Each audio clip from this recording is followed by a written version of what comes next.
Welcome to the show tonight. I'm very honored to have on the podcast tonight for my 100th interview, Rodney Dunsmore, legendary thrash vocalist for Devastation, our homegrown Devastation band. They went out to conquer the world, but they started here in Corpus. Rodney, how are you doing tonight? Very good, man. Thanks for having me, Tony. I'm glad to be here. I've been very lucky to be able to catch you when you've made appearances here in Corpus over the past several years.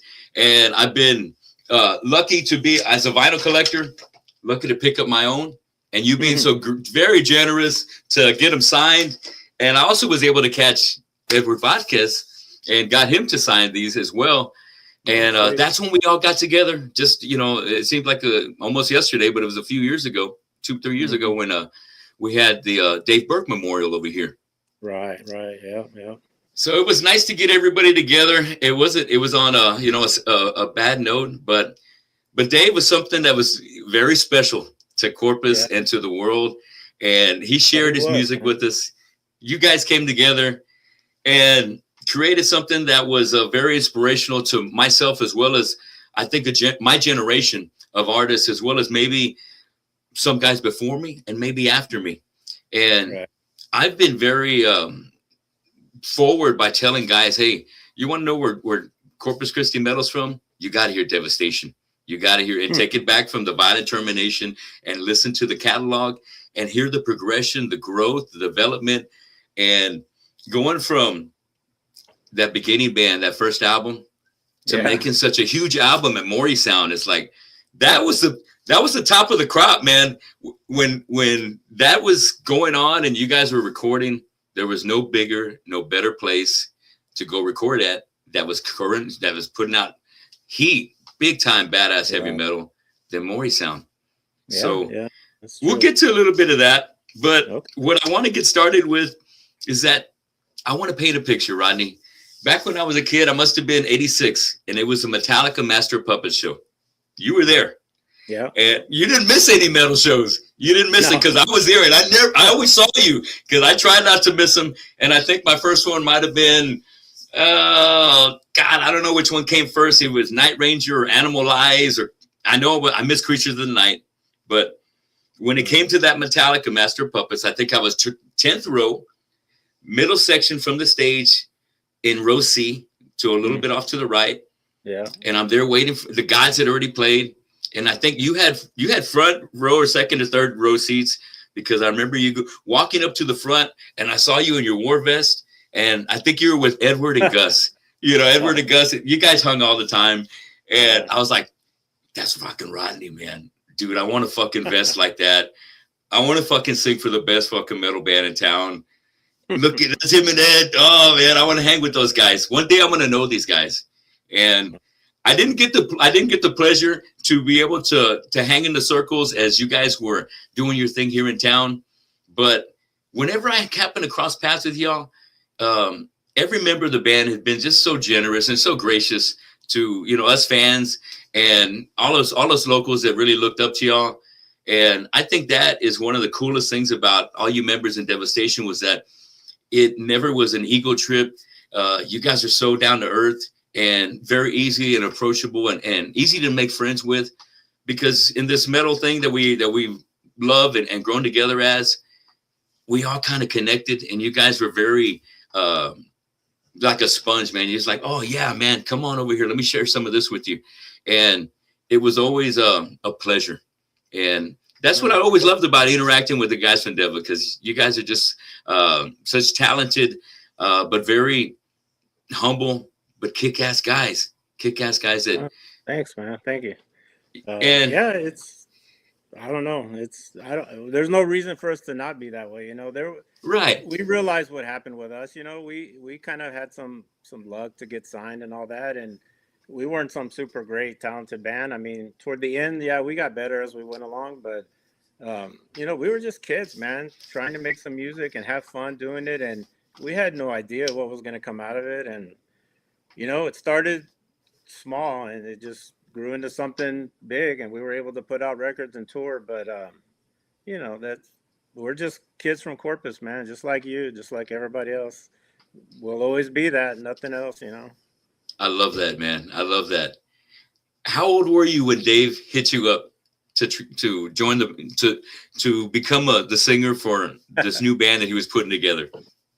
I was 18. I was right out of high school. Oh yeah. Fresh out of high school. One of my best friends in school at the time was Alex Robles. So he sang for Final Assault, and Yeah. me and him used to hang, and because there wasn't. I went to King. There were some metalheads there, but it definitely wasn't plentiful. But me and Alex used to hang out, and every time I'd want to go to a show up in San Antonio, I would always ask him because he was able to go for one, and I could see him at school and invite him or whatever. So Yeah. yeah, we came up and saw the Slayer vs. Slayer show. We saw Classic. Motorhead, Merciful Fate. But the difference was, like, I was getting into heavier stuff and the thrash and looking for heavier and heavier as we were going along. And Alex, of course, was a great vocalist, man. This guy could sing his ass off. So he always wanted to hear the bands with good singers. Like, he loved Lizzie Borden. We came up to see Lizzie Borden. He loved Militia, Slayer, all these bands that had great singers, Yeah. And I remember at Slayer, he hated LA Slayer because Tom Araya doesn't sing good, and he loved Merciful Fate, stuff like that. But yeah, I was hanging out with those guys, and because they were like that kind of spawned off of Virgin Force, because Alex left Virgin Force and made Final Assault, and Virgin Force was big. They won some big C101 Battle of the Bands at the time, and they were just kind of they were the first band to be on top of everything for heavy metal in Corpus. And that's Pete Perales, right, on guitar? Pete, yeah. Was it Joey Perez on bass? I think so, and then Jesse on drums. Jesse Esquivel. Oh, what a great band! They used to play at that Uncle Wade's club on Air Street. I was pretty young. I didn't get to see much of that, but I saw him a few times. But Alex formed Final Assault, kind of shifted over. And Dave, I don't know how he met Dave. Oh, I think he met Dave through Mike, the bass player. But so Dave was in that for several years. And when he jumped out and asked me to sing, and of course I had no idea how to sing or if I wanted to, but what the hell, I'll give it a shot, because we were just looking for a band. There was nobody playing thrash in Corpus. Everything was going on in Austin or San Antonio, and we thought, we'll just play it because we like it, and we didn't know how things would turn out. We thought, shit, we might just be throwing parties and drinking beer and have people come hang out and play some music. But it morphed into our very first show ever was opening for Anthrax and Hellstar at the Ritz. So we kind of bypassed all that playing parties and stuff like right. We went straight to that, and then, man, once you do that, you're kind of like, you get a taste of it, and you want to just play big shows and do stuff like that. So we kind of just refocused ourselves, in other words, and said, hey man, let's take the band serious, and let's see if we can do some cool stuff, and I don't know how we went over at the show. I can't remember. It's so long ago, but I mean, it seemed like the people liked us, and they were yelling at the end, so that was good enough for us. I know we only had 5 songs, which were the 5 songs off our demo, and but it was cool and it was fun, but yeah, that's how it all got rolling. But yeah, I was 18 when that all started. Man, Rodney, I feel very honored that I was at the first show, because I was there at the Spread the Disease at the Ritz. That was a fucking kick. Hellstar off the fucking Running with the Pack, the first Hellstar. Oh shit, they sounded great. Oh man, and Anthrax, they were hard, man. Fucking it was a great show, man.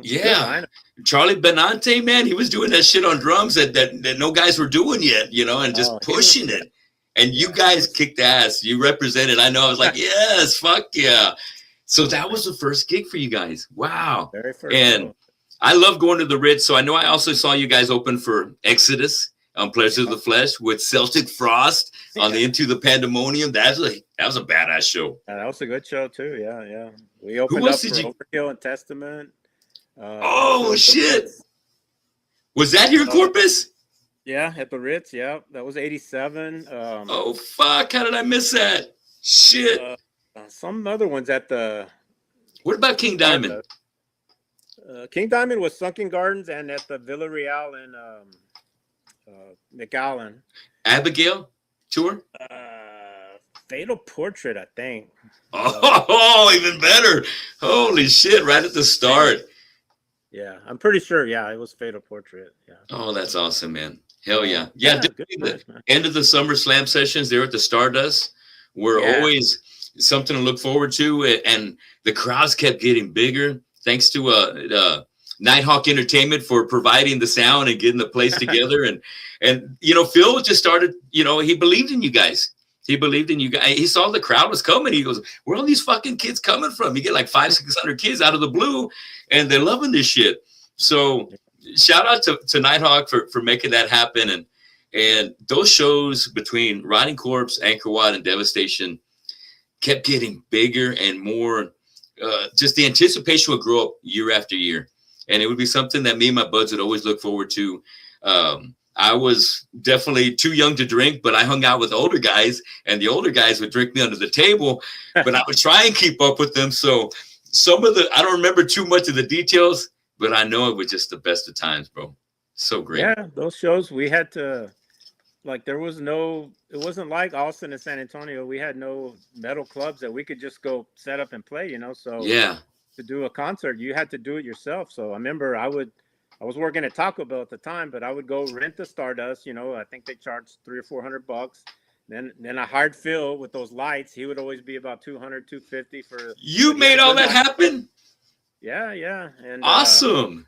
Then the sound, you know, we would do the sound, but yeah, even before that, in my senior year of high school back in '85, I brought down Nasty Savage and did the same thing. I rented out the Stardust and brought him down, and I mean, I lost my ass, but it was fun. You know, it was a good time, and still to this day, I'm still friends with Nasty Ronnie and Dave Austin and all those guys. You know, and it's there's a unique thing about that show because it was December 30th of 1985, and as they left, they were driving back to Florida. It was the last show of the little tour of theirs, and so they stopped for New Year's Eve in New Orleans on the way back, and the bass player Fred Dregashan, he like did something, busted his hand through like a plate glass window and messed up his hand, and he never played again. That was his last show ever in the band.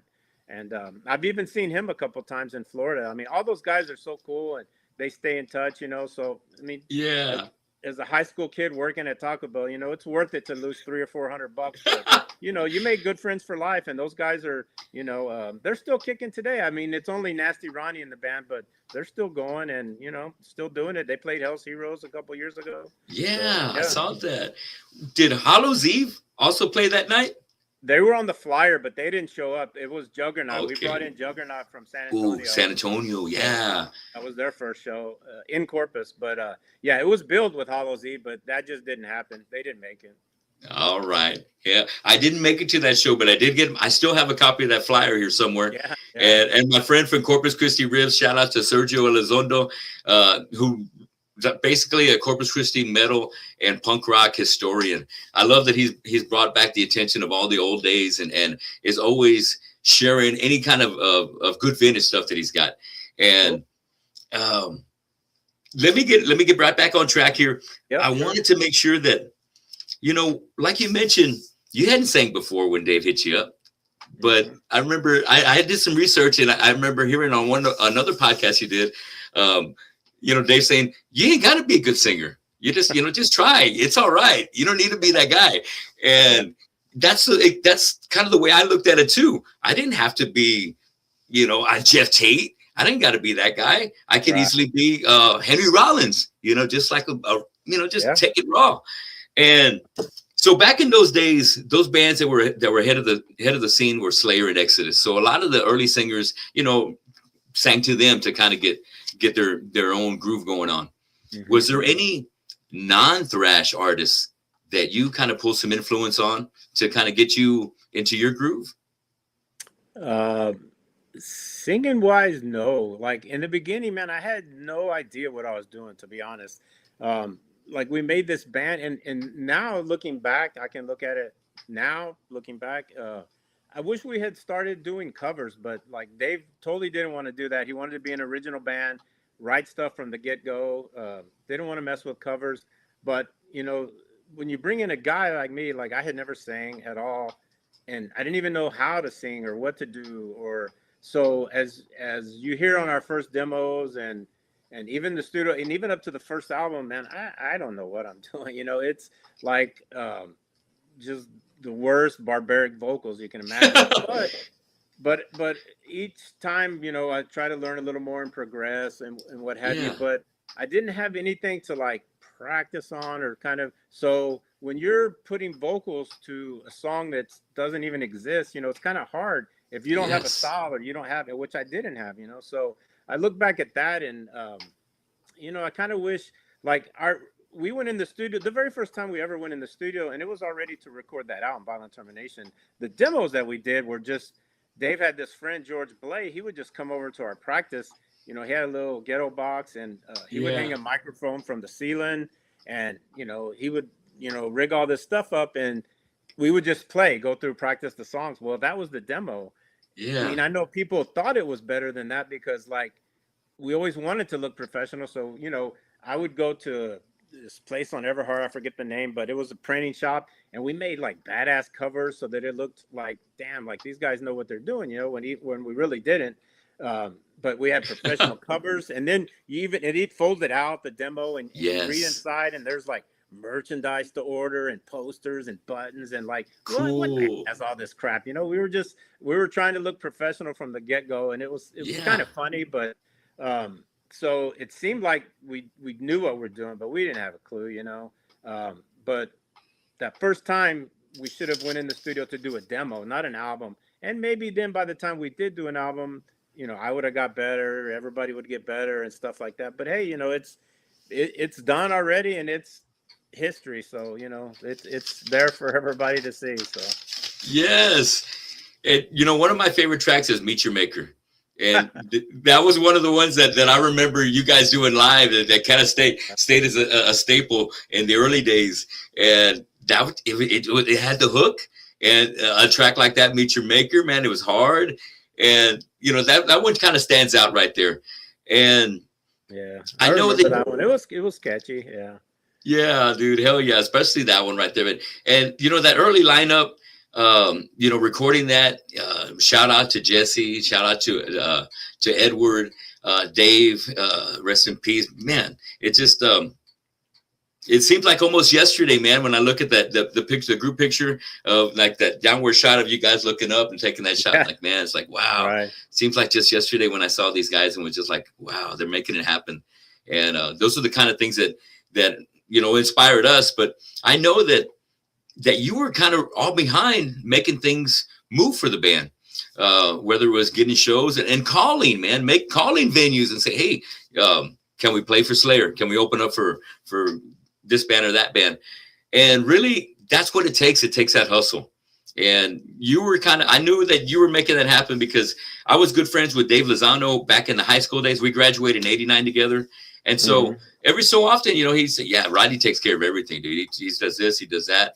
And in my bands, I always had to do that. And it's not an easy job to do, but yeah, you really you got to believe in your band. You got to believe in the cause and see the vision of where you want to go, to have that kind of drive. And you had that, and you didn't work, you made your skill as a singer just get better as the whole thing grew as a band. So I think Dave got better as a guitar player, Ed as a bass player. You did some drum changes. You got Louis in there. You ended up getting Dave as well, but everybody just kept getting better. That Signs of Life release, it sounded good, man. I could hear early Rodney on the vocals coming off from early Idolatry. Getting in there. I always thought I was better of a businessman than a singer. That's like I would do the hustle, and all the legwork and to push the band and stuff. Like, today, people can rag on Lars all they want, and Lars is drumming. Everyone wants to make fun, whatever. But Metallica wouldn't be where they were without Lars, because he's the one that got him on the Metal Blade compilation, and he was the guy that was so into it, like just a little hustler, man. He was out doing everything to promote that band, and James Hetfield would have not got him on Metal Blade at the beginning, and would have not done all that, sure, he's the main talent, but it takes everyone, and Yes. I did those things. Yeah, I mean, I had to make up, for my lack of skill somewhere, so I like that. Yeah. I did all that, and yeah, that's where I really felt I could shine, because I always had a good business mind. When I was working at Taco Bell, I was already uh, during the early Devastation, I was assistant manager, and I mean, man, they were ready to make me manager, but Yeah. I would have to go on salary, and then I couldn't take all these days off, and I was like, nah, I don't want to do that.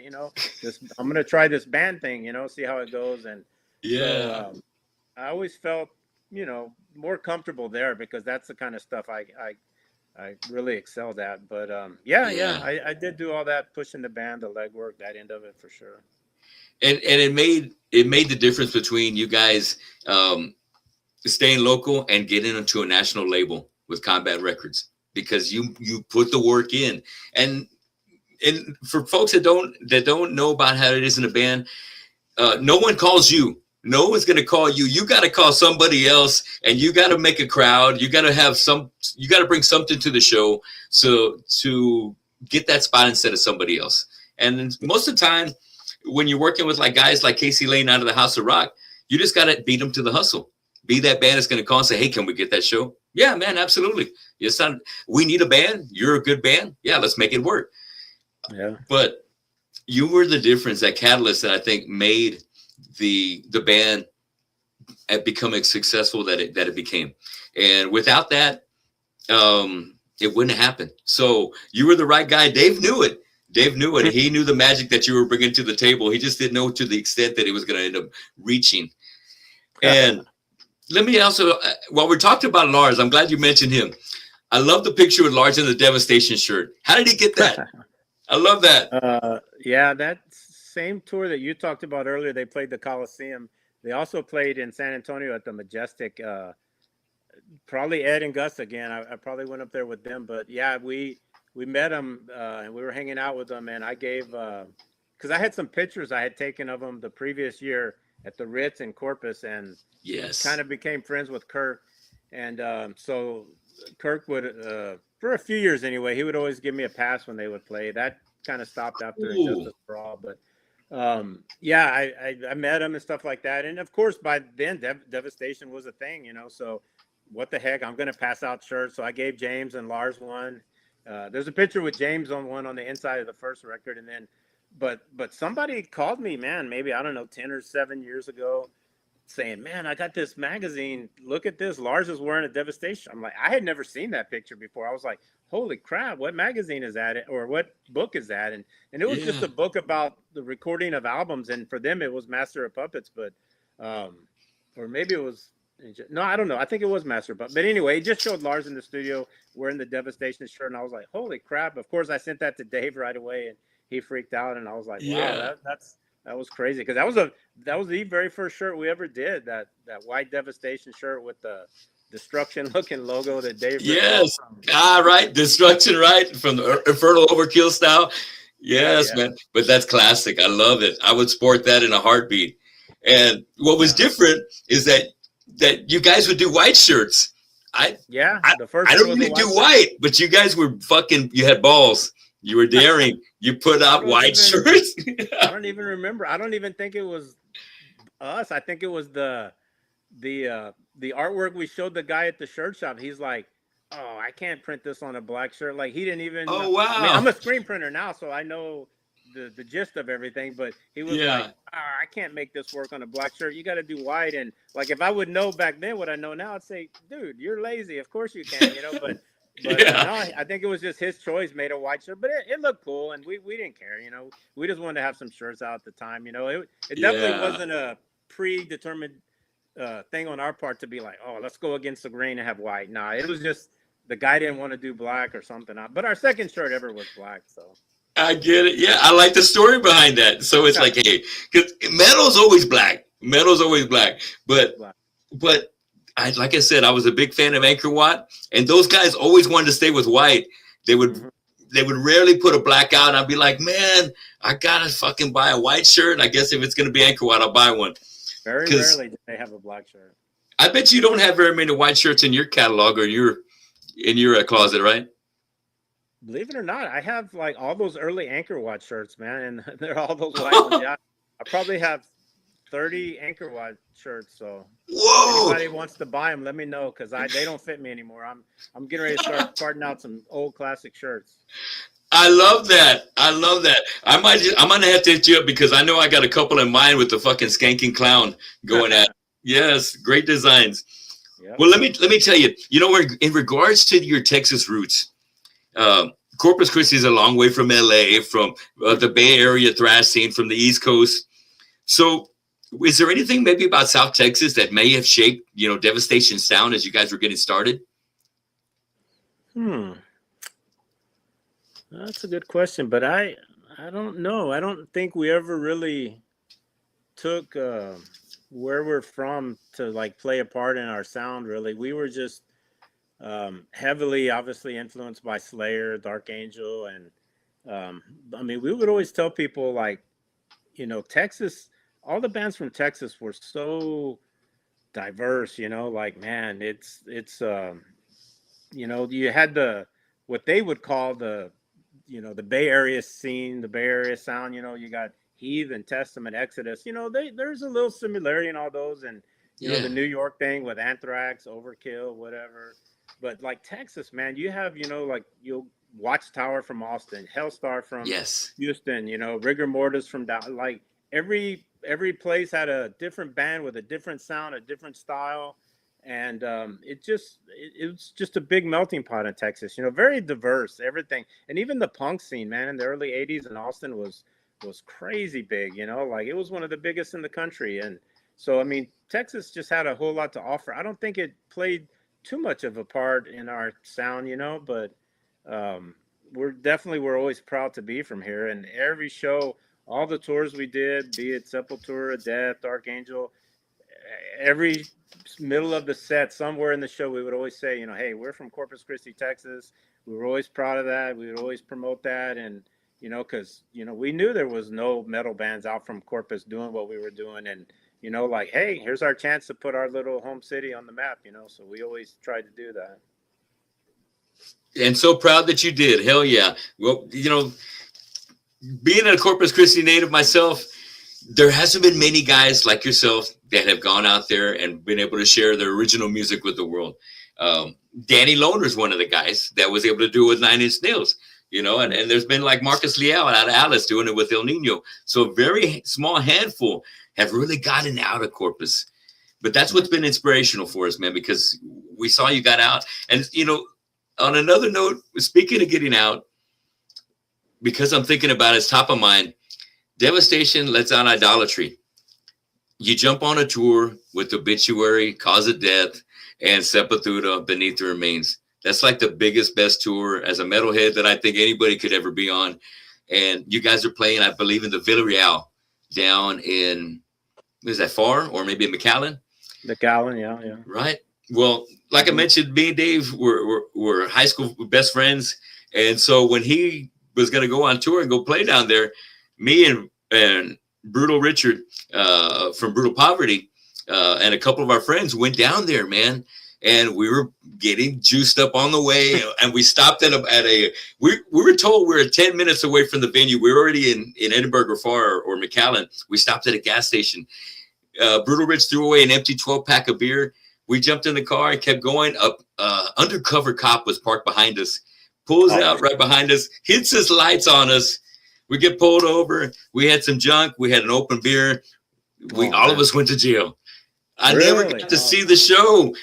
Dang. But a couple of our friends, Rose and Danita, Rose had an uncle who was a judge there in town. She made a phone call. She got out. She made it to the show.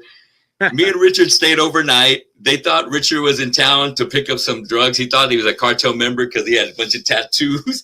And so I never got to make it to that Deva show. So my way of making up to it was making it to when you guys did it again. I think maybe, I don't get the math right, but when you brought it back and y'all played in Victoria for Soulfly. Oh, Yeah. You're talking about the reunion thing. Yeah. Yeah, the reunion thing. So I was like, man, I'm gonna be able to that one. Fuck yeah! All these years afterward, they're coming back. Hell yeah! And then Alex jumped on that one, and so did Fidel, and those are my boys from the Killamore band. So I was like, man, this is the best of the best. I can't wait. And that was just an incredible show. I think it was maybe the first show of the tour, and just love seeing you guys getting back. And I was able to enjoy that moment. It was incredible. But it was just a shame how I missed the first one. But, yeah, that's crazy. I fought the law and the law won. Shit. Well, the next one I got for you, the lyrics on Idolatry, they're venomous towards, whether it's religion or any kind of authority, man. So was there maybe a specific moment or an event in the late 80s that kind of maybe gave you some inspiration for some of the lyrics for like Idolatry? I don't know. Those lyrics were kind of just, I don't know. I didn't want to do the same old thing that everybody else was doing, at that time. Everything was getting, dark and evil and Satan and this and that. And I thought, like, man, why not come at it from a different point of view, a more positive and, goodwill kind of, it's definitely not like, there were some great Christian metal bands like Believer and Tourniquet and Living Sacrifice, but we were never that by any means, But I definitely, I think I did make a sort of an effort to have some positive lyrics on that album, just because damn, you got Deicide and all these bands and just nothing wrong with that, I like it. I bought the first Deicide when it came out, and Morbid Angel. Bought the first Morbid Angel. In fact, we played the Morbid Angel at my wedding, man. When the DJ played it, yeah, all the old people started walking out all crazy. That's a whole nother story. But yeah. So I like those bands and I like what they do. But when everybody starts doing it, then it just becomes a little too much, So I always wanted to be just if we can be different, let's be different. That was my thought behind all that. Oh, and I think one song that makes me think about, you not trying to be on that kind of and someone else's tip was a song that is one of my favorites. It just grew so fucking badass. That Free Will. Fucking Will. It's one of my favorites. Every track, it's like listening to, let's see, like something from, I love a lot of hardcore background. I love crossover. So like whether it's The Accused or Speak English or Die or Join the Army, I can listen to it from front to back. And that's how Idolatry is for me, man. And it had so many different things that I loved, man, because it was the beginning of death metal kind of coming around. So you had a lot of badass double bass that kept up with the death metal shit, and you had that ferocious fucking guitar that Dave was famous for, that thrash attack. And then you had your vocals on top of that was kind of like Dark Angel-ish style. That was just fucking killer. It was just a real magical kind of album that kind of brought everything together, where if you were a thrash metal guy, it was like the perfect blend of crossover between thrash and death metal. And thrash metal is not easy to write. Death metal, I think, is maybe a little bit, nothing's really easy to write, but I think thrash it's some sort of ferocity to it, some sort of relentlessness to it between the guitarist and the drummer, and the vocal is just coming in there with the right kind of phrasing that all just is a little bit more scarier, harder, and more aggressive than pure American metal or metalcore. It's the kind of shit that would start those crazy pits and get people thrown in the air and guys getting their buddy by the head and just starting fucking getting crazy. It just created some kind of different kind of energy. And you guys were you had that shit going on, man, with that album, Idolatry. So, go ahead. Oh, go ahead. No, I was gonna go to another one, but finish that thought for me, Rodney. I was just gonna say what really turned around things for us, man, was when we got Henry in the band, because we were a 4-piece, and we did what we could do with that and everything, but Dave wanted a another guitar player, and we knew it was going to be hard shoes to fill. But Yeah. I remember we saw some show. It was a local show, but it was out at that El Indio Dance Land. I don't even think it's probably not even still there anymore. But Cannibal. Henry was playing with this band Mercenary, and man, we Oh, were watching that show, Mercenary. and we were just like, like I think me and Dave felt like the guys in Metallica felt when they were watching Cliff for the first time, and like, we got to have that dude. You know what I mean? Like, we have to Yes. have that dude. And we saw Henry, and we were like, man, this dude, we got to have this guy. Fuck Henry yeah. was playing and singing and thrashing, and just like, and the songs were good, man. And it was just like, I mean, you could see this guy was just oozing with talent, right? So Yeah. we had to, so we talked to him. We had no idea what he would say. But by this time, people, if you were into metal around Corpus, you had heard of us by now. So Yeah.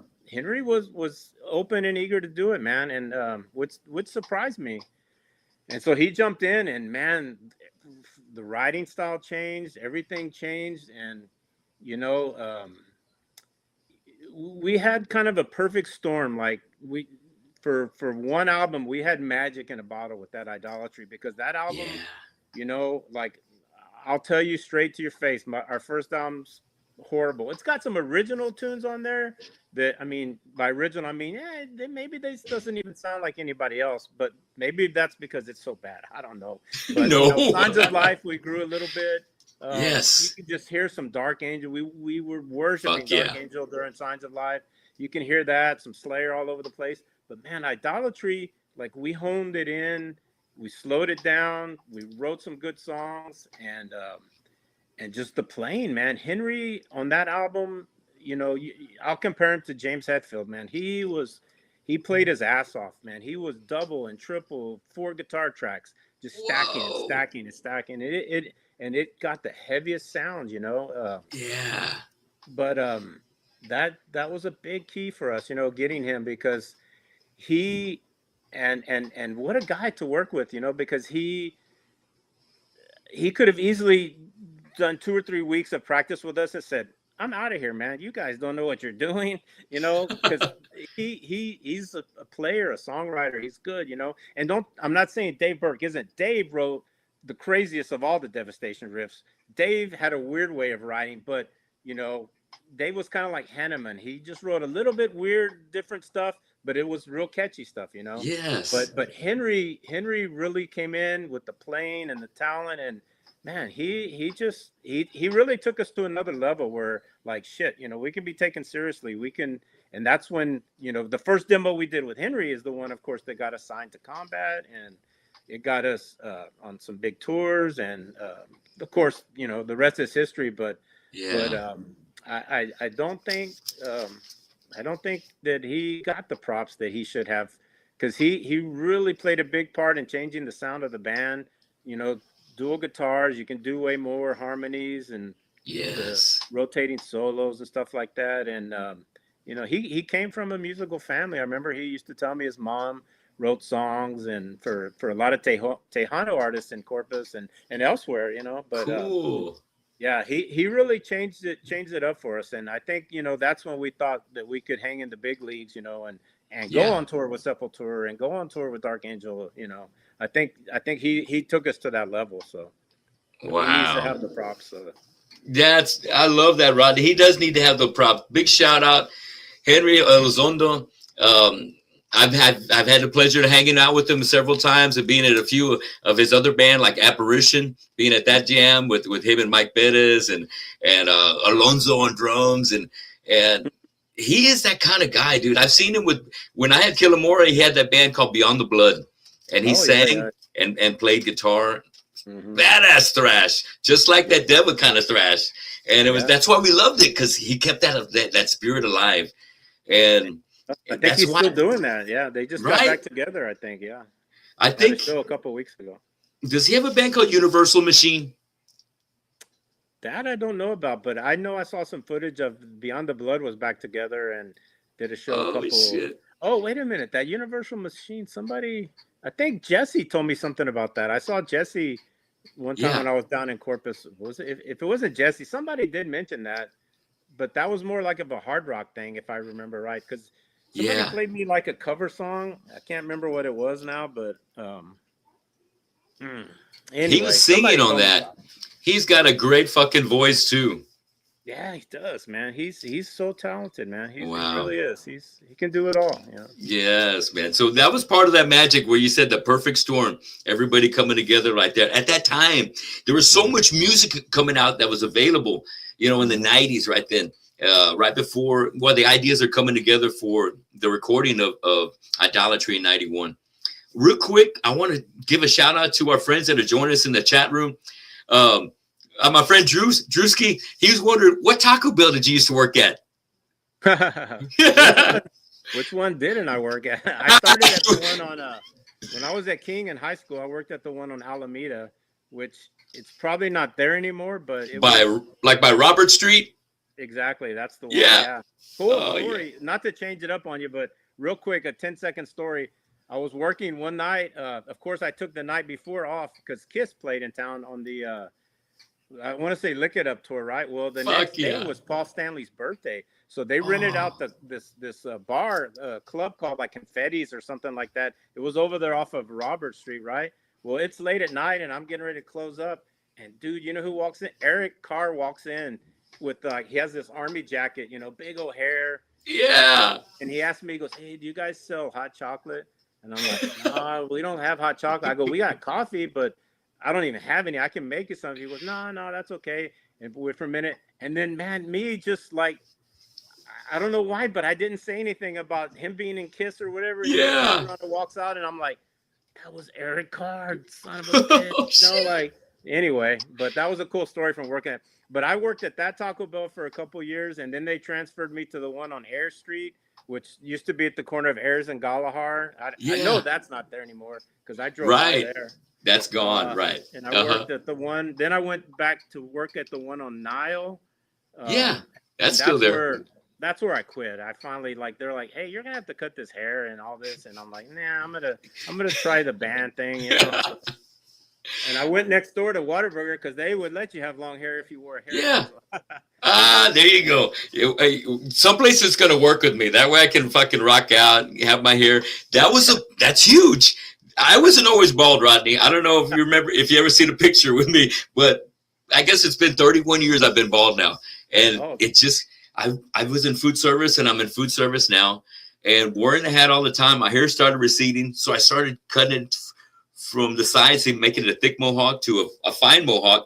And then I ended up keeping like that missing link fucking braid in the back until I finally took it off. But working in food service, I've stayed in here because it allows me to have the kind of lifestyle where I can jam on the weekends, rehearse at night, and I put my time in. I've been doing it for almost 40 years, so I got the day shifts. I don't have to work nights anymore. I work at the university, matter of fact, so it's like daytime hours, banker hours. You gotta do what you gotta do for your lifestyle, and for like your heart. I want to say, man, like people who like you, to me, you're like the Corpus version of Jason McMaster. You know, you're like you got all these fans, compliment. You're promoting things, and you always see that you're promoting a show, or you're doing this, or you're helping smaller bands out, or you got a cover band, you got a real band, you got this band. You know what I mean? Like that's Jason. You know, he's a lifer, man. That's Jason.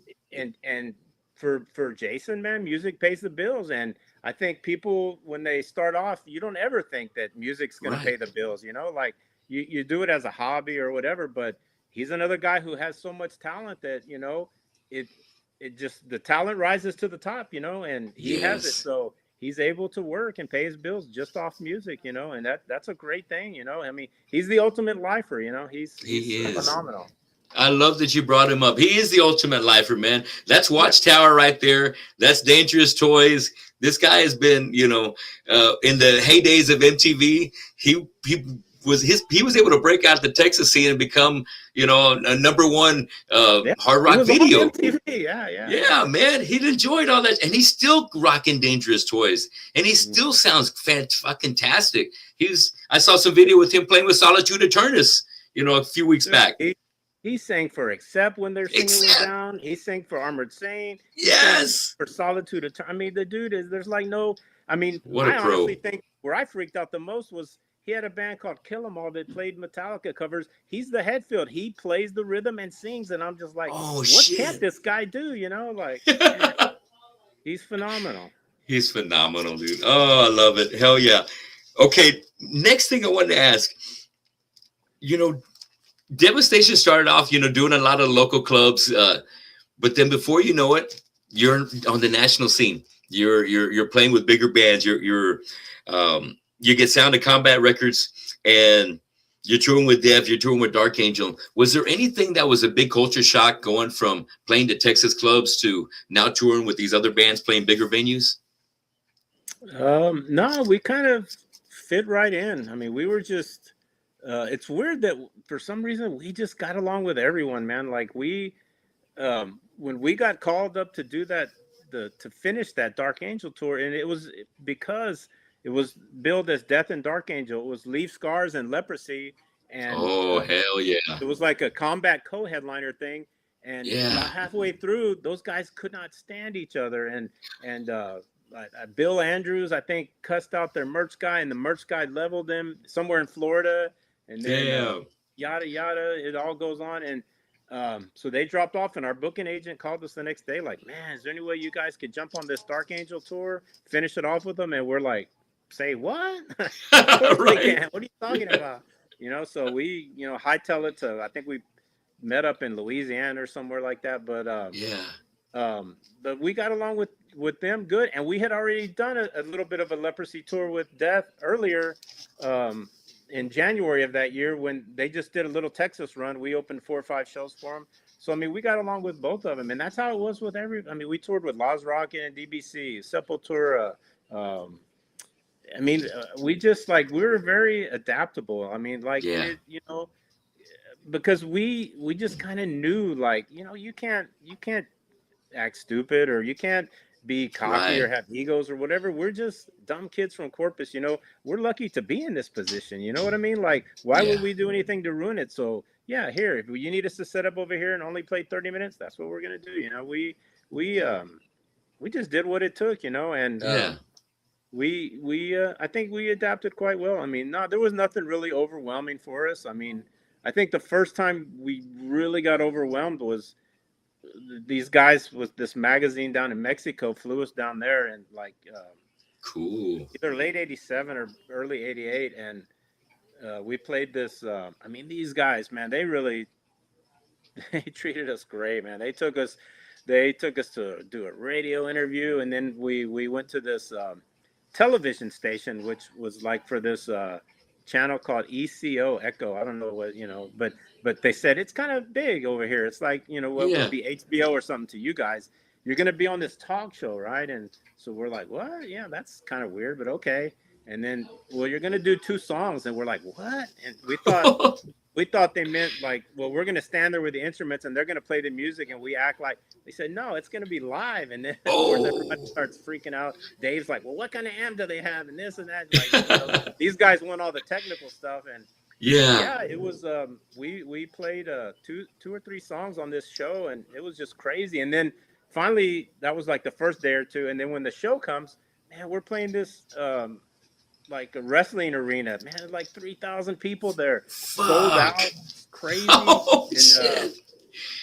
Man, it was just looking out there. The first show was in the daytime. It was a matinee show, and then the next.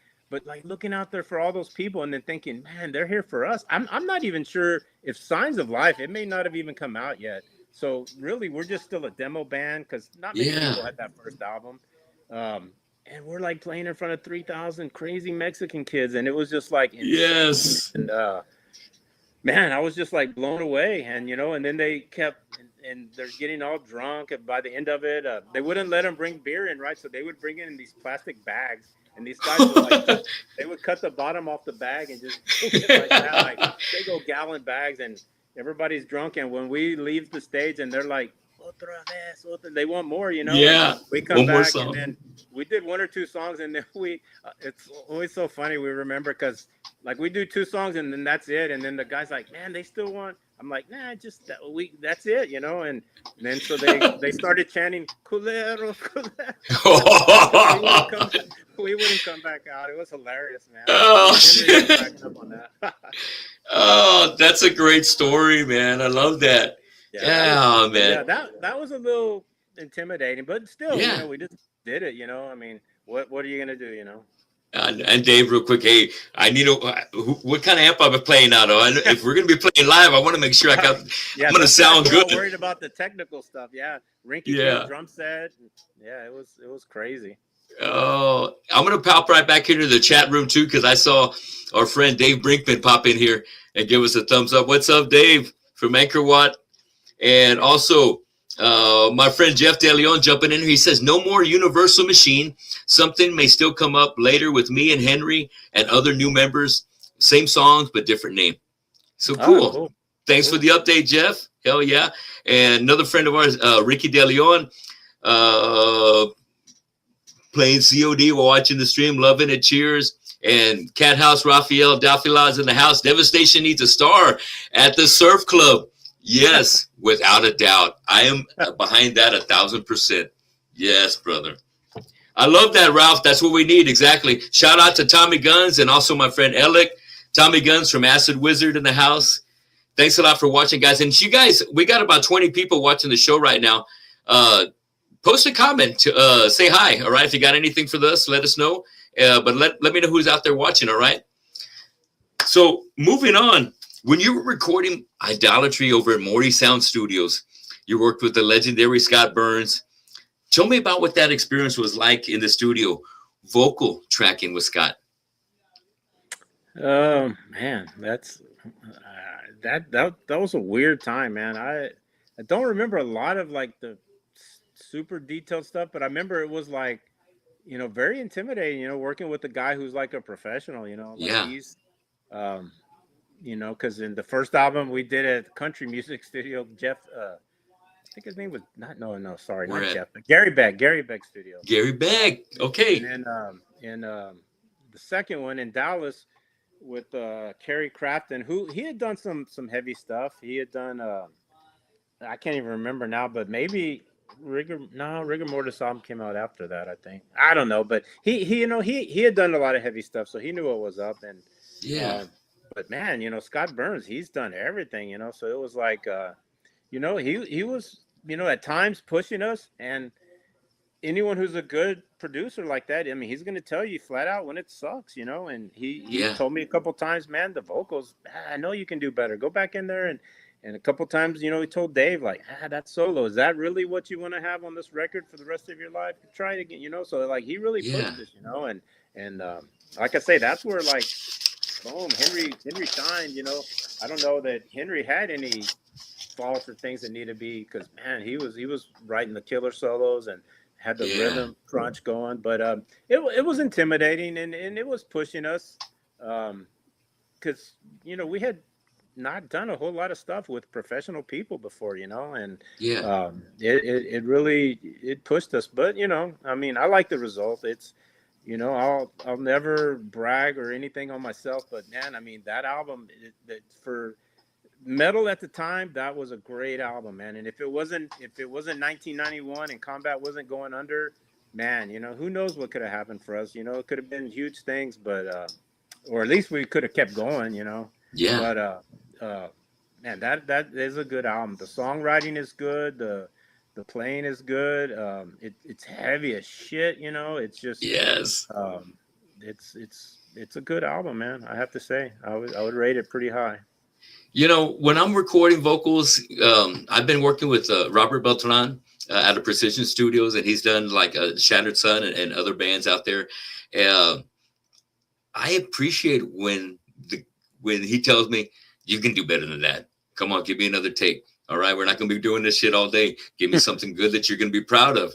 And that's what I like that you kind of mentioned about Scott. Is that going to be something you're going to be, that you want to leave on that album, that you want to leave for the, for the rest of your life? Yeah. And that's a good way of putting things, because that is your market time. That's a blueprint of where Devil was at that time. The musicianship, all the chemistry, and it was a perfect storm. And that's how I kind of wondered, you know, how Scott was, because I kind of heard some stuff from Dave.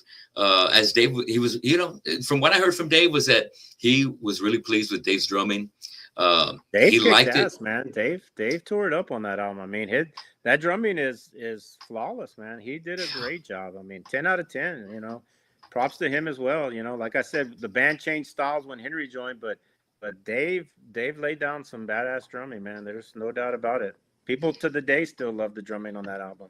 yes, it's the kind of album that you play it. Here we are, 35-year anniversary, 35 years later, and it hangs with anything out there.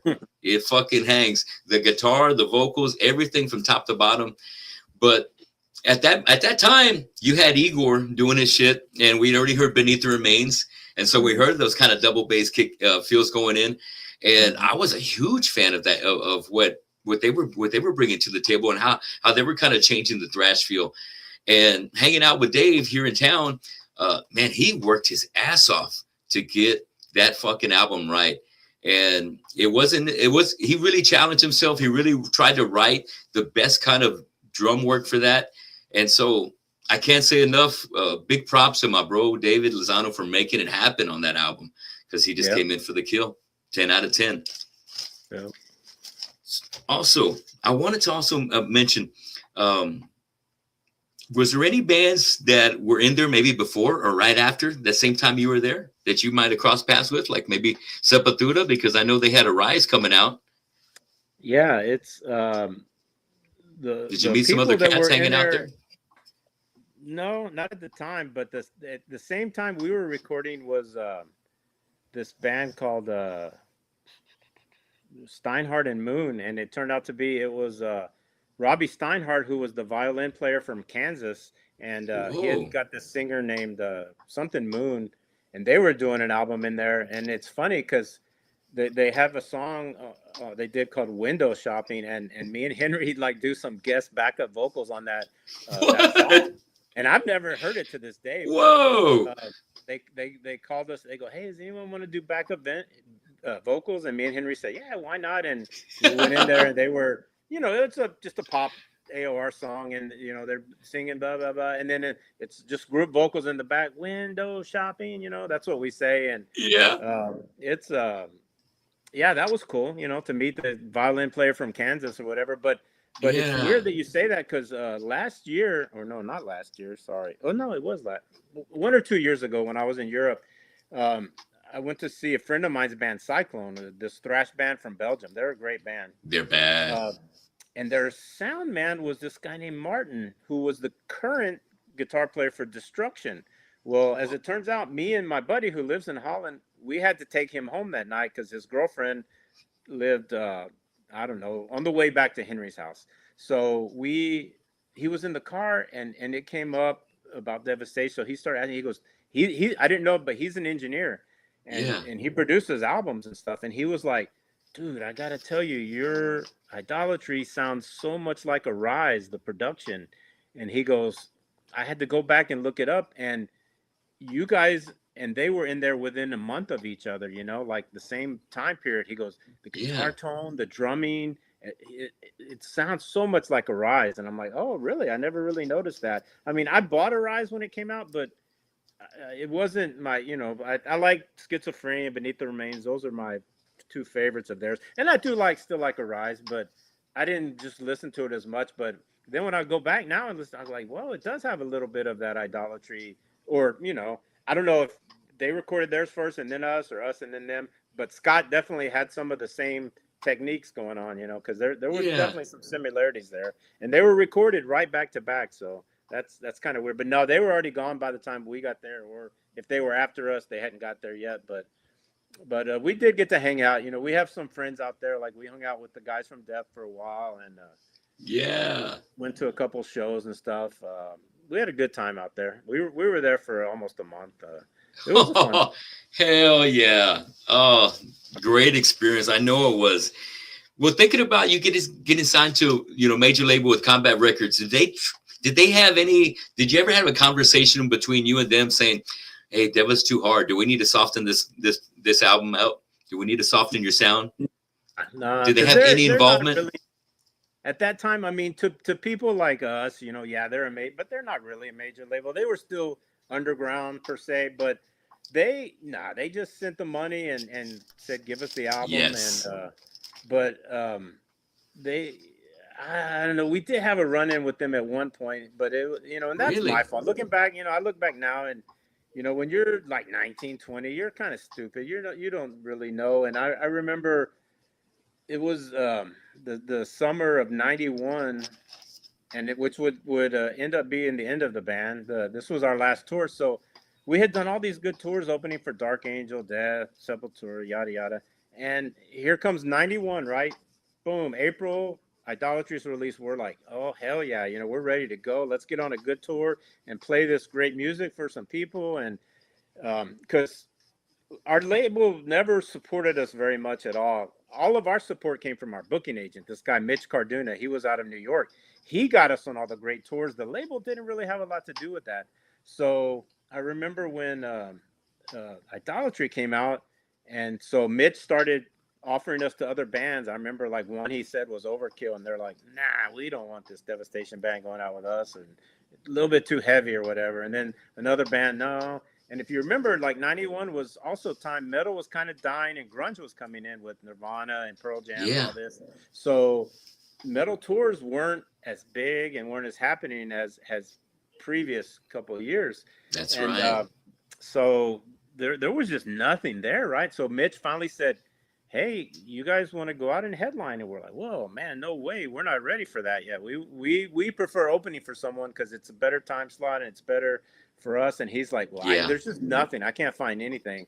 So he put together a package of us headlining with Malevolent Creation and Demolition Hammer, which, if you look at that now, what a bill, like, man, Fuck yeah. kids today would love to see that, but Brutality. back then that was a second tier, third tier bill or whatever, because we were in no ready to headline. But so we say, well, if that's all it can do it. But I said, if we're in charge, then we want to play every place possible. I want you to book every city, every state. So this tour ended up being like 72 shows in 76 days. Like there was only 2 or 3 days off. Damn. It was a massive tour. We played everywhere, and it went down, and it was great. It was great. Yes. I kind of got off track. I forgot where I was going with this story, but it was something about with the touring or whatever. Now I can't remember what your question was, but that ended up being the last tour that we did. We played Joe's Garage in August of '91, and it was the last Devastation show. I mean, I know you saw the reunion show, but as far as what I call the real Devastation, Yeah. I don't count the reunion thing. That was a mess, and it turned out to be horrible and even messier from when you saw it. But and it's so weird because when people ask us like, well, what happened and how did you break up and this and that, and like, it's so weird because there's no answer. There's like, we played that show at Joe's Garage. The tour was over. I remember Dave Burke's girlfriend had driven up, so he rode home with her. Yeah. I think me and Henry and Ed might have rode together, and Louis, who was now back in the band, I don't know. We just kind of all went our separate ways, and then when we got back, like no one called each other. Like we didn't set up Wow. a practice. We didn't. It was just kind of like we just kind of sat there. Oh yeah, that's right. I had already moved to San Antonio by that time, so I was Okay. married, living in San Antonio, and that's right. I think Dave had already moved to San Antonio too. But then about a month later, Combat calls us with this tour for Europe with I want to say like Massacre and Grave or something like that, and we're like, oh, when? December, yada yada. And then they're like, oh, now I know where I was going with that story. Live, I was saying, because Combat wasn't giving us any tour support, right? Like Yeah. back then, labels, when you go on tour, labels would give you like 5 or 10 grand up front to buy equipment or get a vehicle or do whatever you need to do. Don't get me Yeah. wrong, like you're paying for it. It's not free money. It's Right. coming You out of pay your it back. record sales, but they give you that money and they call it tour support. Well, they didn't give us any tour support, and we're like, man, what the hell? And at the first show, Malevolent Creation drives up in a cool van, and Demolition Hammer has a big old RV, and like we're just still cruising in Dave's old red Chevy van, and so we were Yeah. like pissed, like we're the headliners that helped us. So like halfway through the tour, you know, I started saying like F Combat, you know, like live. Oh You know? shit. And word had gotten back to them, and back then Damn. no cell phones, right? So once a week Dave would call Combat to see how the record's selling and stuff like that, and I still have this on video. So we used to video a lot of stuff, and someday we wanted to release a DVD of all the kind of a little bit of footage, but some behind the scenes stuff too. And I still have this on video. Like we're all just, it's a hot summer day. We're laying in the van. No one has a shirt on or anything. And Dave Berg walks back up to the van and like, oh, I just got off the phone with Jim Welch. They're pretty pissed. And I'm like, oh, what's up? He goes, oh, we hear y'all been saying fuck Combat on stage and this and that. And I'm like, oh, yikes, you know? And yeah, we have. And he goes, well, that's not cool. And this and that. And, you know, so yeah, I was, like I said, young and dumb, you know, what are you going to, it was just kind of pissing us off that they didn't support us at all when Road Racer was supporting and Century Media was supporting and all these other. So then, once they set up that European tour, well, then they send us a call a couple weeks later. Yeah, we again, we're not going to give you tour support, so you got to find your own way to Europe. Well, this turned out to be a big deal because me and Edward were like the only two who had real jobs, right? The other guys just played in the band. And so we're like, okay, we'll buy our tickets, whatever. And then, but Dave Burke and Henry were strongly against that.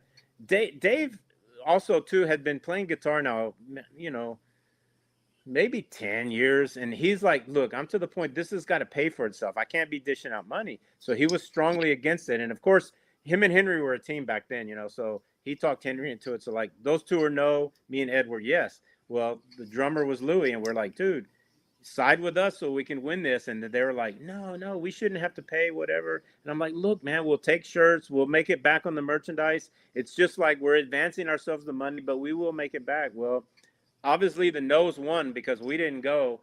And man, to this day, that was like, I think we did a lot of cool stuff and but that was the worst decision I think we ever made because right after that, it turned December of that year. And then Combat sends us a letter. They're dropping us. They're phasing out their metal division. Damn. They're going in a different direction. And I just know, like, if we would have played Europe, because like we prided ourselves in being a good live band, you know, like we put a lot into it, and you know, we were playing. Not to take anything away with any bands we played with, I won't mention, but like, man, we're just tearing it up live and thrashing, going crazy. And there's bands that were just standing there, like they wouldn't move.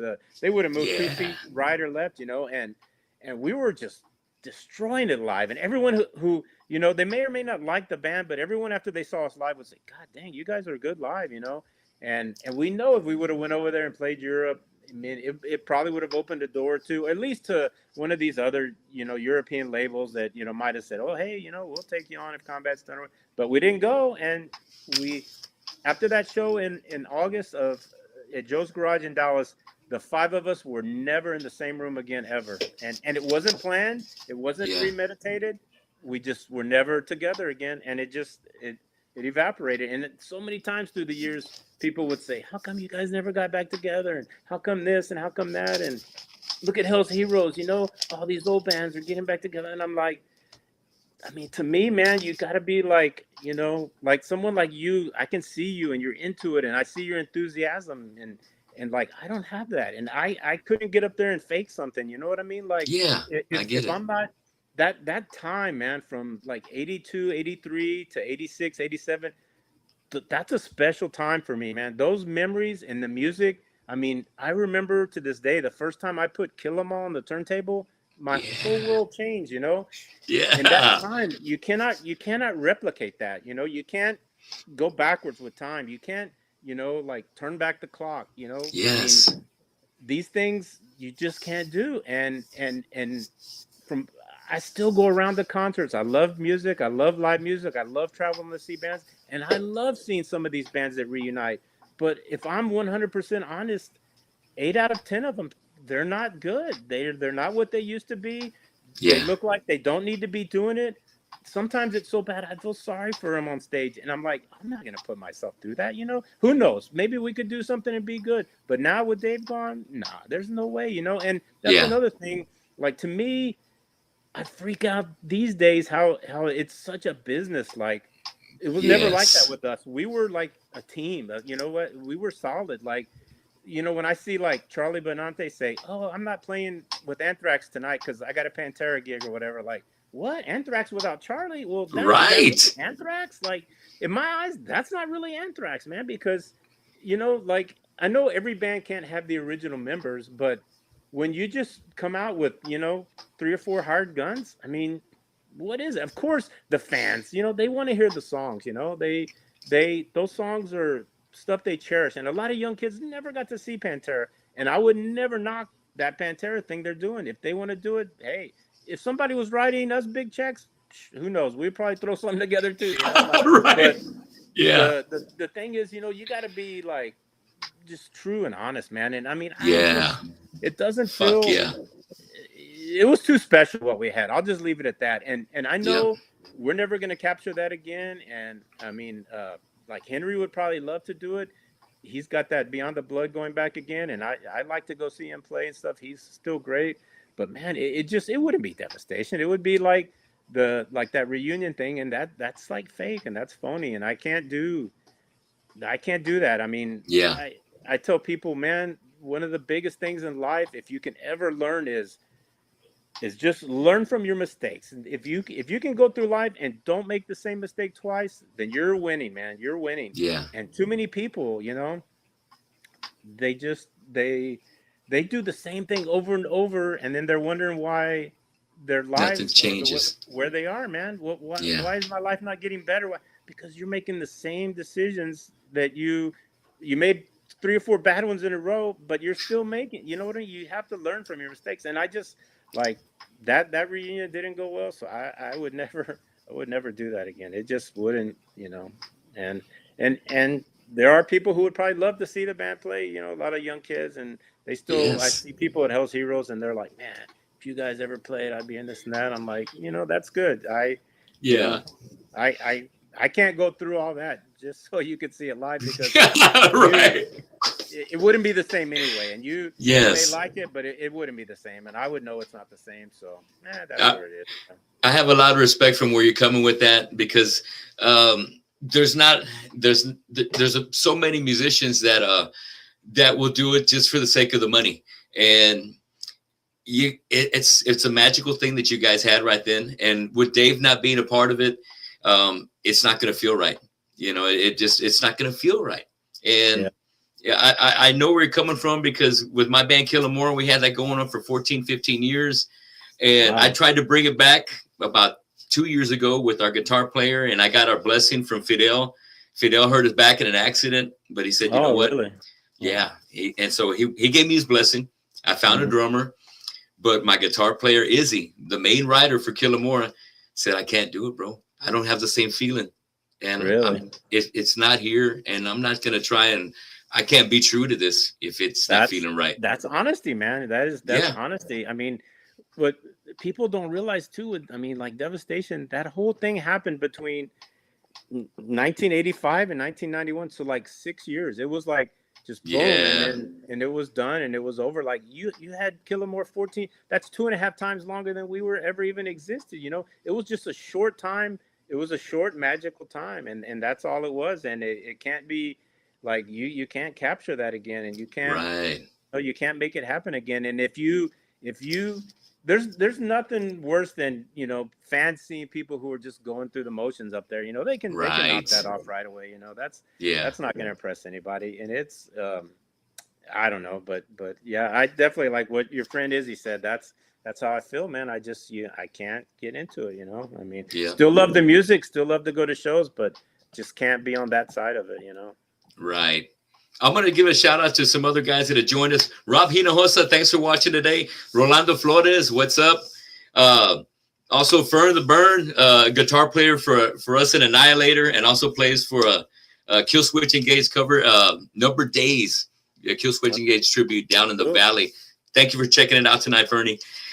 What I want to get to next, I want to make sure that we cover the deep catalog that you've got, man. You know, taking it back from 1986, we got Violent Termination dropping. You got some demos. Contaminated was part of that, and then Signs of Life comes out. Signs of Life. That one right there really started. You could tell the band was getting real serious, and things are going on the upward trajectory. And then you know what? Before you know it, it's 1991, June 1st. Idolatry gets let out. This is already being 35 years. How does it feel to have something special like that under your belt and still being cherished and loved 35 years later? Did you ever think that it was going to make this kind of impact when you were getting it done? Nah, dude, if I'm being 100% honest to you, it's very weird because I'll be honest, man, when you even asked me to do this interview and then I saw you post a couple of things about it, when you put Rodney from Devastation, that hit me just in a weird way. I was like, man, I haven't been Rodney from Devastation since 1991, like people, yeah, and they know me from my business. Like all my customers know me, we'll go do events together, whatever. Or, there's people who know me as, oh, that's Allison and Justin's dad. Or there's people that's like, oh, that's Aldo's Opa, and a lot of people know me as like, I was doing Midnight tour managing and merchandise for like 7 years. I was helping Midnight longer than Devastation was even a band, that's crazy, So there's a lot of people who know me that from the Midnight thing and like all these different places people know me from. And then when I read that, I was like, damn, that's another reason why it's so hard, is because like it's hard to connect with that, you know what I mean? Because I tell you, you were there back then, how special that time was. It wasn't, it was bigger than the music, you know what I mean? It was a lifestyle, you lived that way, like, walking around Sunrise Mall on a Saturday, like if you saw another dude, like if you saw a dude with a Motorhead shirt, what? Holy shit! You're gonna walk up and talk to this guy because nobody knew who Motorhead was in 1985. Of course, I'm exaggerating. There was people, but not in Corpus Christi. And not underground. It just It was just.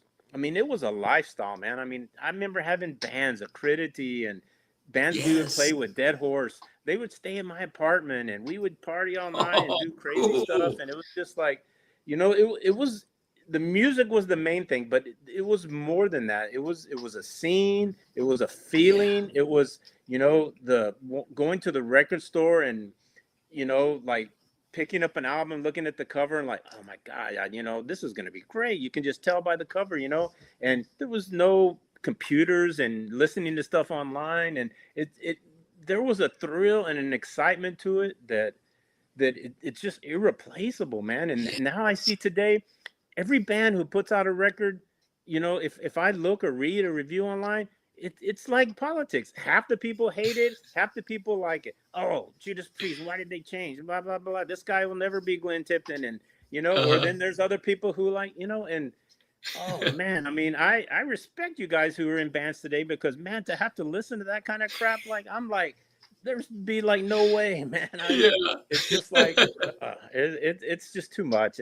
It was just a little too special for me back then to. I don't know, man. It's crazy. It's so weird today. It's so weird today. Technology, the way it's, and now with this AI, you have AI bands making music, and that's that should be the death of everything. I mean, if computers are making music, God forbid, we're doomed, man. That's right. Shit, fucking Skynet, right? Writing songs now and shit. I didn't mean to get off on a tangent, man. I just no. Hey, I don't like AI. I've seen too many movies. They've shown us what the fuck is gonna happen, but we still keep going down that road without anybody putting the fucking brakes on. And that's for a different podcast. But we've seen all this shit, and it's incredible how things are continuing to go this way. But thinking back in the early days, was there any maybe venues or maybe record stores that did Devastation right by promoting you guys? Anybody stand out like the Hog Wild or maybe Splatterfest over here? Yeah, Hog Wild was great. I thought you meant in Corpus Christi. Hog Wild, hands down, the best store Texas has ever had. I used to, we took the demos in there before. the album came out, and they would sell the demos. Then we took the first album there, and Ruben Luna, who was the metal guy there, he used to write for Art Shock America, and he always had a Texas scene, and he would mention Oh, us in the fuck yeah. Texas scene, and so yeah, Hog Wild really hooked us up, treated us right, and I remember in Corpus, Craig's was always cool. They would let us sell the records there, and I don't think Record Bar, those other corporate ones were a little too stiffy, but there was a lady, man, in 86. I want to say she was an older lady. Like, I can't even imagine now. If I was 19, she was probably was only 30, but I looked like she was 50 or 60. Yeah. Back then. But she opened the store on Everhart called Metal Mania, man. And it was very small and very, select stuff. But yeah, we sold our demos in there, man. And she was super cool. And I mean, of course, it didn't last very long because she had no idea what she was doing. But it was cool while it lasted, man. I mean, to walk in a store and see Megadeth posters and stuff, not something normal. And a great name, Metal Mania. Wow, it was cool. But Hog Wild by far was the biggest that helped us. There was a couple in Austin. I think Waterloo let us sell some stuff there, and maybe something else. But Hog Wild hands down is the king of the underground for Texas. They always kick ass. That's where I always like to stop in and grab a T-shirt whenever I'm in San Antonio. Just go. They always got the best shit. And underground, national, great new and used vinyls, all that good stuff. Cheers to Hog Wild. Keep it going. I wanted to ask, what was your first concert that you went to, Rodney? First concert for me was Triumph with Legs Diamond in the Coliseum in 1979. My dad took me. I was like 10. I guess. What album was that for Triumph? Just a Game. Oh, Just a Game. Yeah. Yes. To bug my dad, of course. I love him, rest in peace. But man, he's the one that got me into music. It bought me my first Kiss record, and after that, I really don't think he knew what he was doing, man. I mean, we laughed about it later, and I would tell him like, you bought me that first album, and it just opened everything for me. And I would bug him, and finally. And at that time, he said, "Okay, I'll take you to this concert," and man, what a way to start! Triumph and Legs Diamond. Yes. And at that point in time, oh man, you talk about magic, man. You can't even. But yes, believe it or not, right after that, I talked to my mom because they were divorced and they lived, separate places. And then I talked my mom into taking me to see Ted Nugent, and that was another experience too. I love Ted Nugent. Still to this day, love Ted Nugent. One of my all-time favorites, and that was, she took me, and that was hilarious because back then the way he used to rap, and that's right, the Motor City Madman. Yeah, he was tight. Oh, he's one of the best. Yeah, I love that, and I love Triumph, man. And I knew you were a Triumph fan. I don't know, because I know you love a lot of the stuff that was coming up in those early years, whether it's Diamond Head. Other bands for the new wave of British heavy metal that were coming across, like Motorhead and stuff. The harder the better, and I knew you were into that kind of stuff. But Triumph, seeing Rick Emmett was in San Antonio. Did you go see? You were were you there? Did you make it? Yeah. Were you back? We had just got back. We got back on the Monday, and they played Thursday. Yeah, we saw it. It was great. Yeah. Yeah, man. I've seen some video footage. Love me, Rick Emmett, man. Wow. Yeah, he was. Yeah, he's amazing, man. He's one of the Triumph's one of the best. By being my first concert, they'll always hold a special place. Yeah. But they're a great band, man. There's just a phenomenal band. What album from Kiss did your dad buy you? He bought me Kiss Alive, and it's a oh shit. It's a whole other story with that. I think I said it on somebody's podcast, but I'll just give you the brief version. My parents were divorced, right? My dad would get me on the weekends, and he was a great dad, man. He was always there every weekend. You always hear these sad stories of these dads who don't see their kids, they're not around, or they bail out. Parents get divorced, the dad's gone, and they're whatever. But my dad was there every weekend for me, every weekend. And so he picked me up one weekend, and we went back. I lived in Rockport with my mom. So we went back to Corpus where he had a little apartment, and we're there. And he went to this music store. It was called Music Plus on Staples, right at the corner of Staples and Alameda. And we were looking around, and right when we walk in, you know, he's probably looking for the latest Pablo Cruz or whatever's out at the time. And man, there's a store display for Kiss Alive right in the front. Whoa, and I'm there like, display. Now at this time, I'm like 7, and I'm just there like, you know, my jaw's dropped. I'm like looking at this and like, whoa, man. You know, I'm like in a daze. I'm just staring right at it for 10 minutes probably. So anyway, I get the album. I walk over to my dad and I go, man, Dad, can you give me this? And he's like, he looks at it, right? And he's like, oh, there's no way I'm buying you that. This is that long-haired, satanic, acid rock music. Look at these hippies and blah, blah, blah, blah, blah. Goes on. And put that back, you know. So then we're driving back to Rockport. He's taking me back home. And the whole time he's like, I can't even believe you wanted that thing. How could you? That's just the ugliest and most horrible, blah, blah. So, I mean, he's really insinuating how bad that stuff is, and I should never listen to it. Yeah. So 2 weeks go by, he picks me up again. We go back to his apartment, right? Well, we walk in, and I go to my room, and man, that Kiss Alive is sitting right on my bed, right on the pillow. And I'm like, yes, he had got it for me, man. I was, went straight to the stereo. And of course, he's like, no, you put those headphones on. I'm not listening to that. So I put the headphones on. I just over and over and over and over. And man, I knew every second of that song, every note, every Paul Stanley rap, and that started it, man. That just opened it up for me. And then after that, it was always the next thing. And when I lived in Rockport, I was, you know, same thing, 8 or 9, and I would be out in front playing basketball. I had a little hoop in my driveway, and my neighbor was this older kid, older than me. He was probably a high school senior, and I'm like 8 or 9. But his window was right next to our driveway, so he would sit in his room and smoke pot, and you know, he's listening to like Moxie and Legs Diamond and Frank Marino, and I'm like, I keep hearing this stuff come out, and I'm like, man, this is as good as Kiss, and some of it's even better. And so I would always walk through his window and like, who's that, you know? And he's like, oh, this is Moxie. You never heard of him. Get out of here. I'm like, well, I like that, man. I like that. And so this guy opened me up to like, man, Frank Marino. I remember he played World Anthem on and on and on. And that grew to be such a monumental album for me from my youth because of just hearing my neighbor play it so often, you know. And like I said, yesterday and today, like Y&T, before they were Y&T, he played all this stuff. And I've always just been drawn to this. So, of course, you know, then when I discovered Judas Priest, so like you said earlier, you start reaching for the next heaviest thing, you know, from Judas Priest, it went to like, holy shit, that first Iron Maiden crushes British Steel.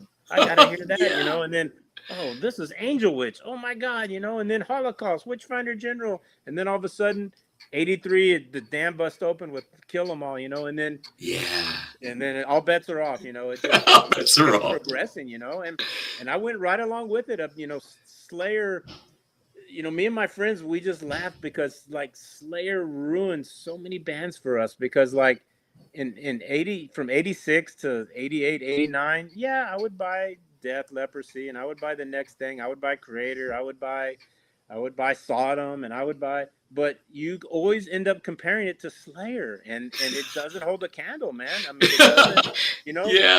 Sodom's great. Love most of their albums, but it's not Slayer, man. I mean, it just Slayer just ruined it for so many bands. Of course, I was narrow-minded back then too. Now I go back and listen to a lot of these albums, and I'm like, oh man, this Artillery smokes. You know, Artillery, why did I keep putting it aside? You know, so you know that's what it is. But it was always a quest up until about 89 or 90. There was just a quest, and I think I tap out around like I took some death metal. Like, of course, I consider the first Possessed death metal, but some of these, you know, younger guys may not. But I do too. Pestilence, the Consuming Impulse. I love that. Oh, I love that. That's such a badass album. Entombed. Those kind of. That's about where I tap out. You know, once it just got super brutal with the Cannibal Corpse, where I can't understand too much of it, and it's 1,000,000,000 miles an hour, I'm just like, okay, I'm out. You know, I'll go back and listen to Thin Lizzy now. I'm good. You know. Let's talk about 1991 again. So Idolatry's coming out.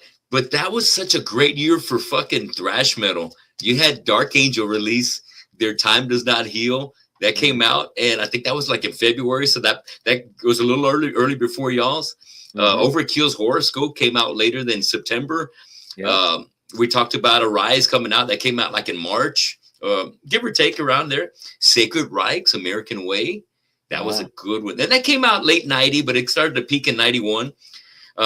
Death, fucking Human was a 91 right there as well. Blessed Are the Sick from Morbid Angel. Just a landmark year for thrash metal and death metal bands coming up. What a bunch of great albums, man. It's crazy. Man. And you being in the mix of all that, it's just like, man, talk about being in great company with, all those heavy hitters. So we're kind of getting to the end here. But before we get to the end, I want to say, Dave, end of Summer Slam session, I want to talk about that. Let's talk about some of the shows, man. You mentioned you did the headlining shows with Malevolent Creation and Demolition Hammer, and I don't know where Zeros fell in that lineup. Maybe it was the first one, maybe it was the second gig, but that fucking place was balls to the wall, packed. Man, that was one of my favorite shows. They were so fucking hot, thrashing. I remember a pit started, and I don't know what the fuck happened, but somebody broke a bottle over Mark's head. It was fucking radical that night, dude. It was something else. That was a crazy show. I remember after that, because Dave Burke used to go to Zeros all the time, and him and Mark were real good friends. And hell yeah. I remember Dave used to tell me, like, Mark always would talk about that show. He's like, that was the most packed that fuck yes Zeros ever was, or whatever. I don't know. Maybe I think later he had some Static X or something, but I don't know. But at the time, that was like the biggest show ever. Yeah.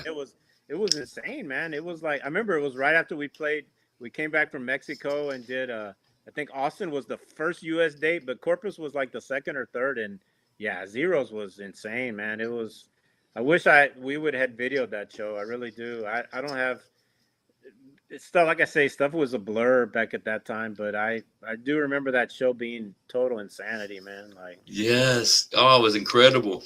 And, I want to give a shout out to, all those SummerSlam sessions that we were talking about earlier with Rotting Corpse, Walt, still alive and kicking up in Austin, getting back together. I think maybe they've done some shows within the past year. Walt's still staying busy, keeping Rotting Corpse alive. And I picked up one of their vinyls they put out maybe a couple years ago with a lot of the demos re-recorded. Those end of SummerSlam sessions were legendary. They were, we would have shows, but when it came to that, like, there would be so many kids that would come out. And I thought I was in tune with the scene, but there were so many little cliques in Corpus. There was the West Sider cliques. There was like groups from Moody, from Miller, from King, from all the high schools. Everybody had their own represented, but not everybody knew each other. And it wasn't a big city. But when you got there, everybody kind of mixed. And we all got along for the most part. But Corpus has always been notorious for having like a chip on the shoulder. When like Slayer plays, there's going to be a fucking fight. When like you get like Fearless Iranians from Hell, bringing their group with you over here to mix it with an Anchor Wat crowd but the Anchor Wat crowd is going to be a lot of, Hispanics over here. And you get SA Skins, that ain't going to go well. So you got some crazy shit going on at the Elks Lodge and, different places and stuff like that. But, these shows that we had back in the day, with you, I'm so glad I was there for that first one with you guys at Hellstar and Devastation. Did you get to meet the guys from Anthrax that night? Oh yeah, we talked to them and hung out a little bit and met Hellstar. Yeah, they were super cool. Yeah. I forget. I remember I was talking to Charlie Benante back there right before I think they were playing our intro tape. We were about to walk on and I was like, man, I'm so nervous. And he's like, oh, really? Why? And I go, this is our first show. And he goes, first show here at the Ritz? And I'm like, no, first show ever. He's like, what? And I go, yeah, dude, we've never been on stage before. We just wrote these 5 songs in the past couple of months and we've never been on stage.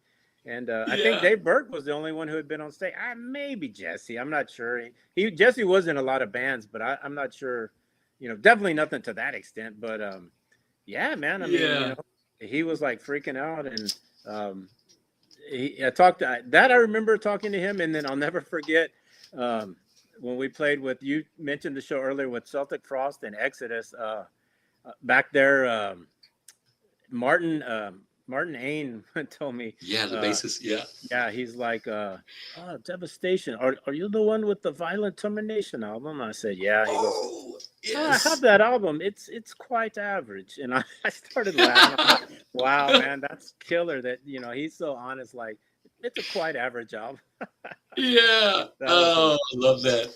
Hell yeah. And so you even shared the stage with King Diamond in the Valley in San Antonio on that Fatal Portrait. Yeah, Golly, I wish we could have got that show here in Corpus. But yeah. It we was had to go to San Antonio to get most of the better shows back in the day. yeah, back then, yeah, stuff like that. I don't know how good that would have done here. I mean, we did get some. I remember seeing Motorhead at the Ritz, and With uh, Cro-Mags. hmm uh, Yeah, that was a game changer for a lot of yeah, the hardcore guys around here because that kind of got a lot of that got bands wanting to go that way, and that with that yeah. kind of feel. Um, is there another band here like as Diva was growing and moving and staying on the road? Was there another band that you thought was kind of holding the metal flag for Corpus after Deva moved on? That you kind of want to throw some Uh, props to? is well during the time when we were. I mean, I didn't pay a lot of attention to the scene while we were touring and stuff like that. Of course, I knew Annihilator was kicking ass. I knew Final Assault was still trying to hang on in the later '80s, but I don't think. I mean, they did have an EP come out on Azra, but I think they were kind of like, I know Dave left, and I think maybe even Ruben left at the time, or is Yeah, he? I don't know, but they were still kicking. Of course, Anchor Watt was man, yeah, they blew up from the beginning, man. I mean, after that first show we played with them, and I always tell people, like, man, it's like so many of the metal people were like metal, and then as soon as Anchor Watt came out, they're over here hardcore. Like I would see some kid with a possessed jacket and long hair, and then 3 months later at the Anchor Watch show, he's got a mohawk and he's got a discharge shirt, and I'm like, he's totally changed his persona, and yeah. that's just because Anchor Watch was so damn good, man. That's just those guys were. When I first heard that demo tape, that first one, The demonstration of the demonstration duress. under duress, yeah, that holy shit, man, that is. There's very few bands, man, that get what I would call the perfect metal meets hardcore. I mean, Yeah, yeah, Cro-Mags maybe the best, yeah, yeah, Discharge, but god dang, that Anchor Watt was right there with him, man. That me and Ruben yeah. still talk about that demo to this day. Ruben Luna from Hogwild, when we get together, man, he's like, oh, that Cool. demo, man, that thing was so heavy, man, so heavy. Yes. What a The, great job they did, and the album too. The album was great too, but and I don't want to sound like the old guy, like, oh, I like the demo better, but god dang, that demo, it just blew me away, man. It was fascinating. It I was love so it. good. Meat Eaters was on that shit. Yeah, great, Warsaw died and a young. great live band too. Those guys like tore it up Yeah. live, and they really did. I Both got you to see. guys. I mean, that package at the end of SummerSlam, Walt and the guys riding corpse set the stage. A lot of thrash going on. Anchor Watt kept the energy going, and then you guys come on there and it was just hair everywhere. Yeah, Just those were thrashing mayhem, dude. some God, it was insane just shows, man. Some yeah, great shows. insane Yeah, stuff. Great shows. yeah, One last question: what yeah. advice would you give a kid that wants to start a band, a thrash metal band? What would you tell him? What's the one thing about making it out of Corpus that they would need to know that no one had the chance to tell you? Huh. Man, I mean, I wish I could give somebody good advice, but I realize that how lucky we were, and it had nothing to do with talent per se, or it was one of those right time at the right moment for us. But I would say, follow your dreams and go for what you know, but don't be stupid about it. I've seen I mean, I won't mention any names, but there's there's a I just saw the other day like a GoFundMe thing for this guy who you know, he was in a band and, you know, he did all this and tried and then didn't make it. And now he's asking for money for his bills and stuff because he sacrificed and put everything into it. But it's not the first goal. It's the third or fourth one. And like, you know, be real with yourself, you know, like don't ever lose your dreams. Like follow your dreams and do what you can, but just not to the extent that you ruin your family, you ruin your friendships, you ruin the thing, because you still have to be alive and you still have to be a person functioning and you know, I'm not saying it's funny because one last thing, I don't want to keep you past your time, but my mom used to always tell me, like my mom did not like the band, right? She wasn't. I love when I hear all these kids, oh, my mom's so supportive and this and that. My mom was like, nope, you need to cut that hair. You should be an accountant. Go back to college. And I'm like, I go, Mom, you don't have to worry. I'm not. I always looked at like, you know how when you're younger, you can't tell the age of the people older than you, right?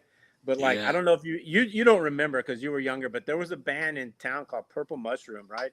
Of course, Leon, the Calderons. Yeah. Well, Reno Champion, the singer, was, oh my God, this dude was phenomenal. This dude had a voice like, man, like you're talking about real talent. Like this guy should have done everything Devastation did and more because he had more talent in his pinky than I could ever have. But you know, but nothing ever happened for these guys, right? So I remember my mom would always harp on me and you need to cut your hair and you should be an accountant because you're so good with numbers. And I'm like, no, Mom, I'm not, you know, I'm not into that or whatever. I go, but look, don't worry. I'm realistic. I'm not going to be one of these guys who turns 30 years old and still have long hair and trying to make it in a band. I know there's a short time, there's a shelf life for it, you know? So, so what I would tell the kid was definitely, you know, play your instrument, practice hard, live your dreams, write some songs, try to play them in front of people, get out all you can, and try to push the doors open because they don't always open for you, you know. Sometimes you got to push a little hard, you know, and to get that door, get your foot in the door and don't be afraid to, you know, all they can say is no, you know, and no never hurt anybody.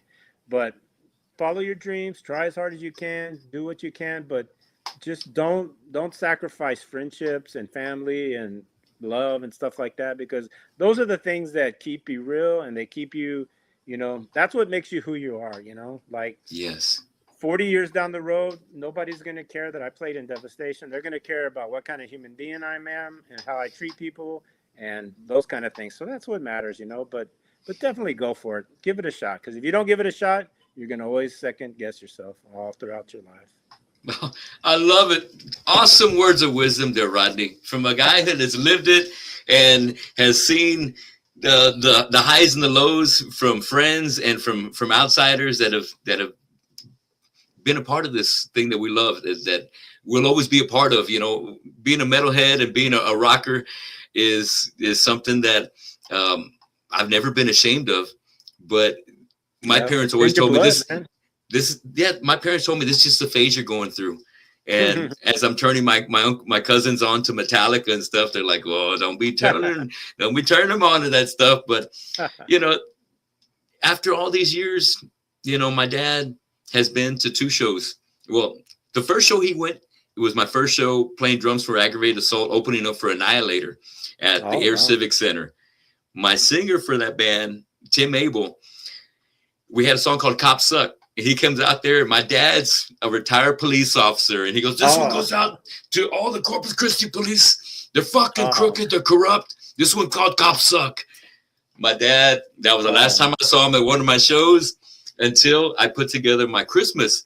I do a Christmas benefit called Tony's Twisted Christmas Spectacular. I got a 20-piece band made up of all these artists from Corpus. We're playing Christmas classics, kind of like Twisted Sister, when that 80s kind of feel. Nice, yeah. And so I finally had something where my folks can come out and watch, that it's not going to be too heavy for them. They can relate, and it's for a great cause. And so I'm going on my 7th year this year, and I'm working with Casey at the House of Rock to make it all happen with my band called the Harbor City All Stars. But I'm glad that after all this time, that's awesome, man. Yeah, that some sort of closure right there. That you know what? Yeah, I'm not. And to finish that story, my dad was the father that my parents got divorced when I was 6. So every other weekend, my dad was there for me, and he was always there. Even though he was a police officer, he was always there for me. Awesome. And after that weekend, he saw us play. He's dropping me off on Sunday. It was kind of quiet on the way home, and then he puts his hand on my leg and he goes, "I need you to quit that fucking band. I need you to quit that band." And I said, "Dad, how can I quit that band? That's my band." He goes, "I don't give a shit. You're gonna quit that band. You can be in another band, but I can't believe how you humiliated me." And then yeah. And I knew where he was coming from. And so, Dad, I told him, "Yeah, I quit the band. I will." But did I quit? Hell no, I didn't quit. Matter of fact, I kept the hard road going. I worked 2-3 jobs, Rodney, so that way I didn't have to be in the oil field, the refineries, so that way I could play. Because I wanted to make it possible, because that's what made me fucking happy. So that advice, follow your dreams, I'm with that 1,000%, man. Because when you dig this shit and you love the way it makes you feel to be jamming with friends you love, doing the same kind of stuff, it makes me feel like a kid again, even though I'm 55. So really proud of that. I'm going to jump to my last segment, but I want to give a shout out. My man, Hector Juarez, who sings for Neverland, which is a killer Metallica tribute experience, and Night Party. And he's also a singer in my Christmas band. Thanks for watching. And then my friend Miguel Benilla chiming in from Colombia, from Cartaga, Colombia. He plays with a band called Cartel Psycho. And these guys are like join the army suicidal. Super cool guys. Great band. So, and thank you, Dave. Hell yeah. And Dave said, it's not a phase. It is a life. That's right. It's a lifestyle. You better believe it. Much love to Dave. We're going to jump to Draw the Line. And we're going to talk about some of these bands real quick. I think I got like 6 bands I want to compare. And we're going to wrap this up. Okay. Let's start off with this first pair of bands. And I hope, I don't think there's a band I can mention that you haven't heard of, because you just have an ear for music, and no matter what it is, especially if they have been anywhere in the metal realm, I think you know about them. And these ones aren't too rare, but I want to start off by giving some love to our crossover originators, and just a pair. Who do you favor out of Crumbsuckers versus Cryptic Slaughter? For me, it would probably be Crumbsuckers. Crumbsuckers. Yeah, just Life and Dreams. I saw them in some, I don't even remember where the place, but somewhere off Staples or something. Man, the Warehouse. Yeah. They were just intense, man. But I do like some Cryptic Slaughter too. But god dang, Crumbsuckers was just, I guess, between, if it's those two, I would have to lean a little bit toward Crumbsuckers. I got it. Shout out to Chuck Lenahan. I had on the podcast about a month ago, who's in Europe with Carnivore AD, doing the Carnivore shit. Chuck Lenahan, guitar player for Crumbsuckers. Big love. Next one. How about between Sepultura versus Soulfly? Oh, Sepultura, hands down. All right. Sepultura really made its changes from Chaos to Roots, and the next progression was kind of Soulfly when he went his own way. But I'm with you on that one, because I love the thrash that they brought to the table. Schizophrenia, Morbid Visions, and then when things started, escalating, Beneath the Remains and so forth. I'm with you. Hell yes. Yep. Okay, how about these guys? Overkill versus Sacred Reich. That's gonna be Overkill. Another one that's fairly easy for me, because man, Feel the Fire. Feel the Fire. Yes. Crushes. And then their demo, man. Their demo is like my 3 favorite demos of all time: Militia, Nasty Savage, and that Overkill demo. Hands down. Shit. Overkill.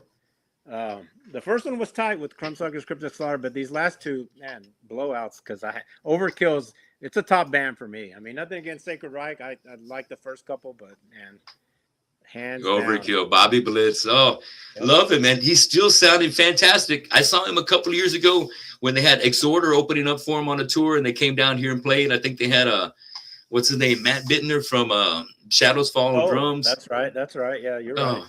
Great. They're still fucking killing it. Love that. Okay, next one. How about Possessed versus Celtic Frost? Ugh, that's tough. Yeah. Because that's The first creators of death metal with the actual name of the song Death Metal in Seven Churches. Hell yeah. That's a tough one. If it's, I mean, how about you go the first two albums, Morbid Tales versus Death Metal? Yeah, I'm going to give the slight edge to Possess, just because it's well, I'll say it like this: there's the '80s Possessed. There's nothing I don't like, because they were a short-lived band at the time. Yeah, they put out Beyond the Gates and then the Eyes of Horror, and then they kind of drifted off, called it a day. Celtic Frost went through some unfavorable albums, they got for someone who says we'll never wimp out, they got pretty close to it on the cold lake or whatever it was called, frosted, I don't know. But yeah, no, I'm leaning toward Possessed, because it's like that was a great band and they knew when to quit, and I don't know what those other guys are doing. Well, of course Larry's in Primus, but like Mike Torreo and Mike Suss, the drummer, I don't know if they're approving of Jeff Becerra doing Possessed these days, but it's so long, like the gap is so long there. Like we were talking about earlier, like if I wanted to do something now, which I don't, but like it's people can tell that that's not really Possessed. I mean, you know what Possessed is, and yeah, it's got the same guy singing, okay, but is that Possessed? Not really. At least that's my opinion.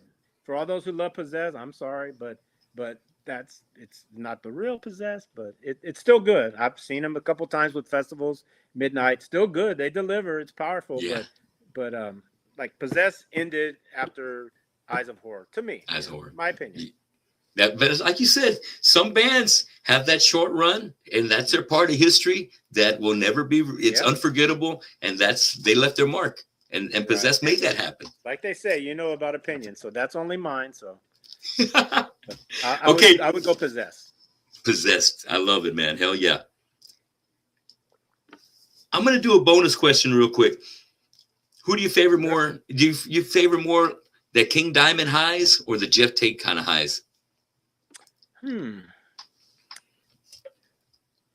If you're asking me who of those two, a singer, definitely Jeff Tate, but I like Merciful Fate probably better than any. Although, god dang, I don't know, man. The first Queensryche EP is it's another of my top 10s.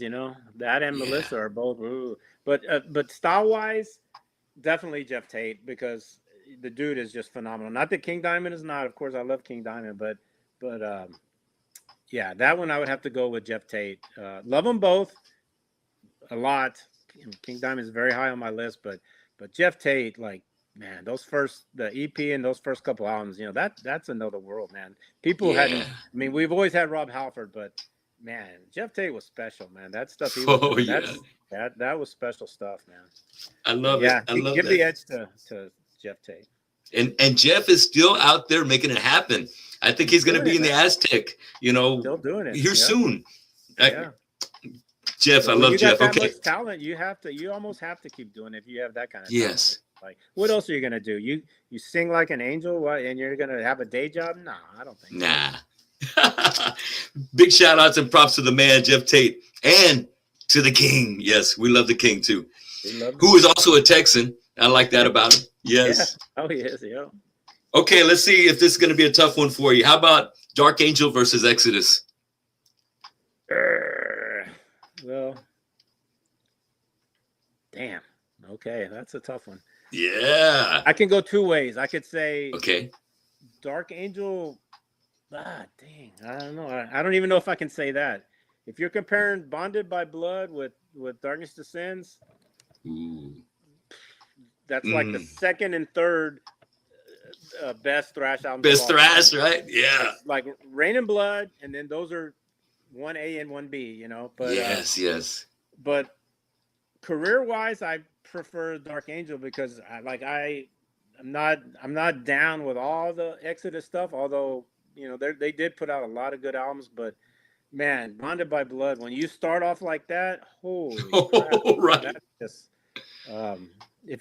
if you compare first albums now, I would go Bonded by Blood over We Have Arrived, but Yeah. Darkness Descends was Hmm. so much better than We Have Arrived, so those two are kind of neck and neck. So if I had to pick a band, I'm gonna say Dark Angel because we toured with them and everything. But Bonded by Blood, everybody knows that album's legend. There's nothing you can say that album is legend. Period. Legendary. I love it. I love the ferocity, the imagery too. The Bonded by Blood. Yes, dude. The devil and the good child.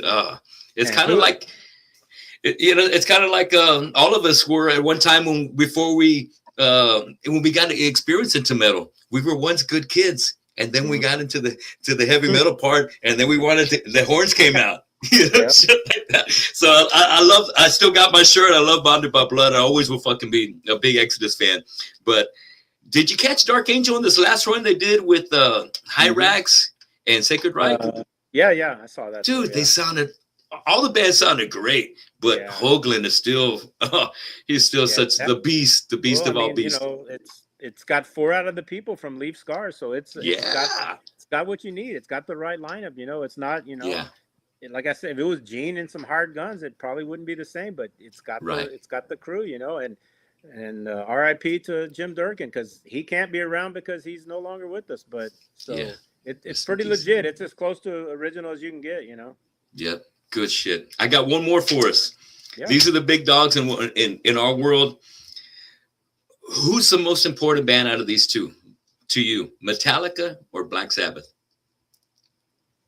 To me, Metallica, because I've been there from day one with Metallica. I mean, there wasn't a time in my life when I didn't know Metallica, but there's been a time like Black Sabbath. My first album was We Sold Our Souls for Rock and Roll, which was a compilation. Yeah. And, I was so young that I didn't even know it was a compilation. I loved it. All the songs were great. It blew me away. And I was like, holy crap, but the first album that I remember buying as it came out from them was Heaven and Hell. And it had Dio singing. So, I'm one of the very, very few that will say, I don't just give the nod. Ozzy is Black Sabbath. Okay. Don't get me wrong. I don't want to put the wrong words out there, but I'm a Dio guy, man. Like Dio and Black Sabbath it just brought a different energy. It brought a different feel. And like I said, those were the first 2 I bought as they came out, Heaven and Hell and Mob Rules. And man, there's more energy, there's more intensity. And don't get me wrong, 70 Sabbath rules. We all know that. And, people can send me hate mail or whatever, that 70 Sabbath rules. But man, it was just a different animal with Dio. He's to me, he's a better singer. The energy was, the songs were a little faster. That's what created my, like the era of music I love the most over anything is new wave of British heavy metal. Because from 1979 to 1982, things were happening that were just phenomenal, man. Like bands were just coming out of the punk scene into metal, but it wasn't your typical Judas Priest style metal. It was heavier, more do-it-yourself. All these bands releasing singles out all over the place. I mean, bands like Angel Witch, Tank, Diamond Head, that kind of stuff is my favorite era of music because it started changing everything. It was getting aggressive and getting powerful and getting fast, and early Saxon, early Maiden, that's the stuff I love, man. Hands down. That to me, that's a magical time period for music. And of course, that's what gave us Metallica, like if Lars was listening to all that stuff, Lars worshiped Diamond Head, so that's what created Metallica, and Metallica blew the doors off everything. And, if, the first day I went into Record Bar and bought that thing in 1983, if somebody would have looked me in the face and told me, this is going to be the biggest metal band in the world, I would have laughed at you. Like, there's no way. Look at the back of this record. These are like pimple-faced little kids, They're not going to overtake Maiden or Priest or, Motley Crue, that kind of stuff. No way. But hands down, biggest metal band of our lifetime, man. They did it. They fucking did it, man. I love it. Rodney, I love it right there. Metallica will always be one of the biggest, best bands in the world. And I'm glad we got to enjoy them right as they were getting started. Oh, yeah. Rodney, thanks a lot for joining me tonight. I love going through the history. Thanks for having me. For all you guys that are watching on the show tonight, I appreciate everybody tuning in. Jason Levine, real quick, he says, I remember being at the first show, opening for Anthrax. Devastation was awesome. Total thrash, the real deal. You are the real deal, Rodney. That's why I've always been a follower and a big fan of yours. Thanks for joining us for the podcast tonight. And I want to keep up with you and keep in touch. And I hope to see you down here at Corpus next time so we can catch up and do some visiting. And props to you, man, for keeping the Corpus scene going with all your bands. And even this show like this, man, podcast. I mean, you're trying to spread the metal and keep people into it. And guys like you, we need more of that, man. So hats off to you too. Thank you so much, Rodney. I appreciate you. To everybody watching the show tonight, make sure you're listening to Devastation. Give them a follow, give them a like. Keep cranking the Devastation, whether it's Violent Termination, Signs of Life, Contaminated, any of the demos, for all you, for lifers, and for all of you that haven't ever heard Idolatry, where the fuck have you been? Crank that up. Listen to it tonight, all right? You won't be fucking sorry. It's going to be one of your favorite records. Rodney, till next time, let's keep in touch.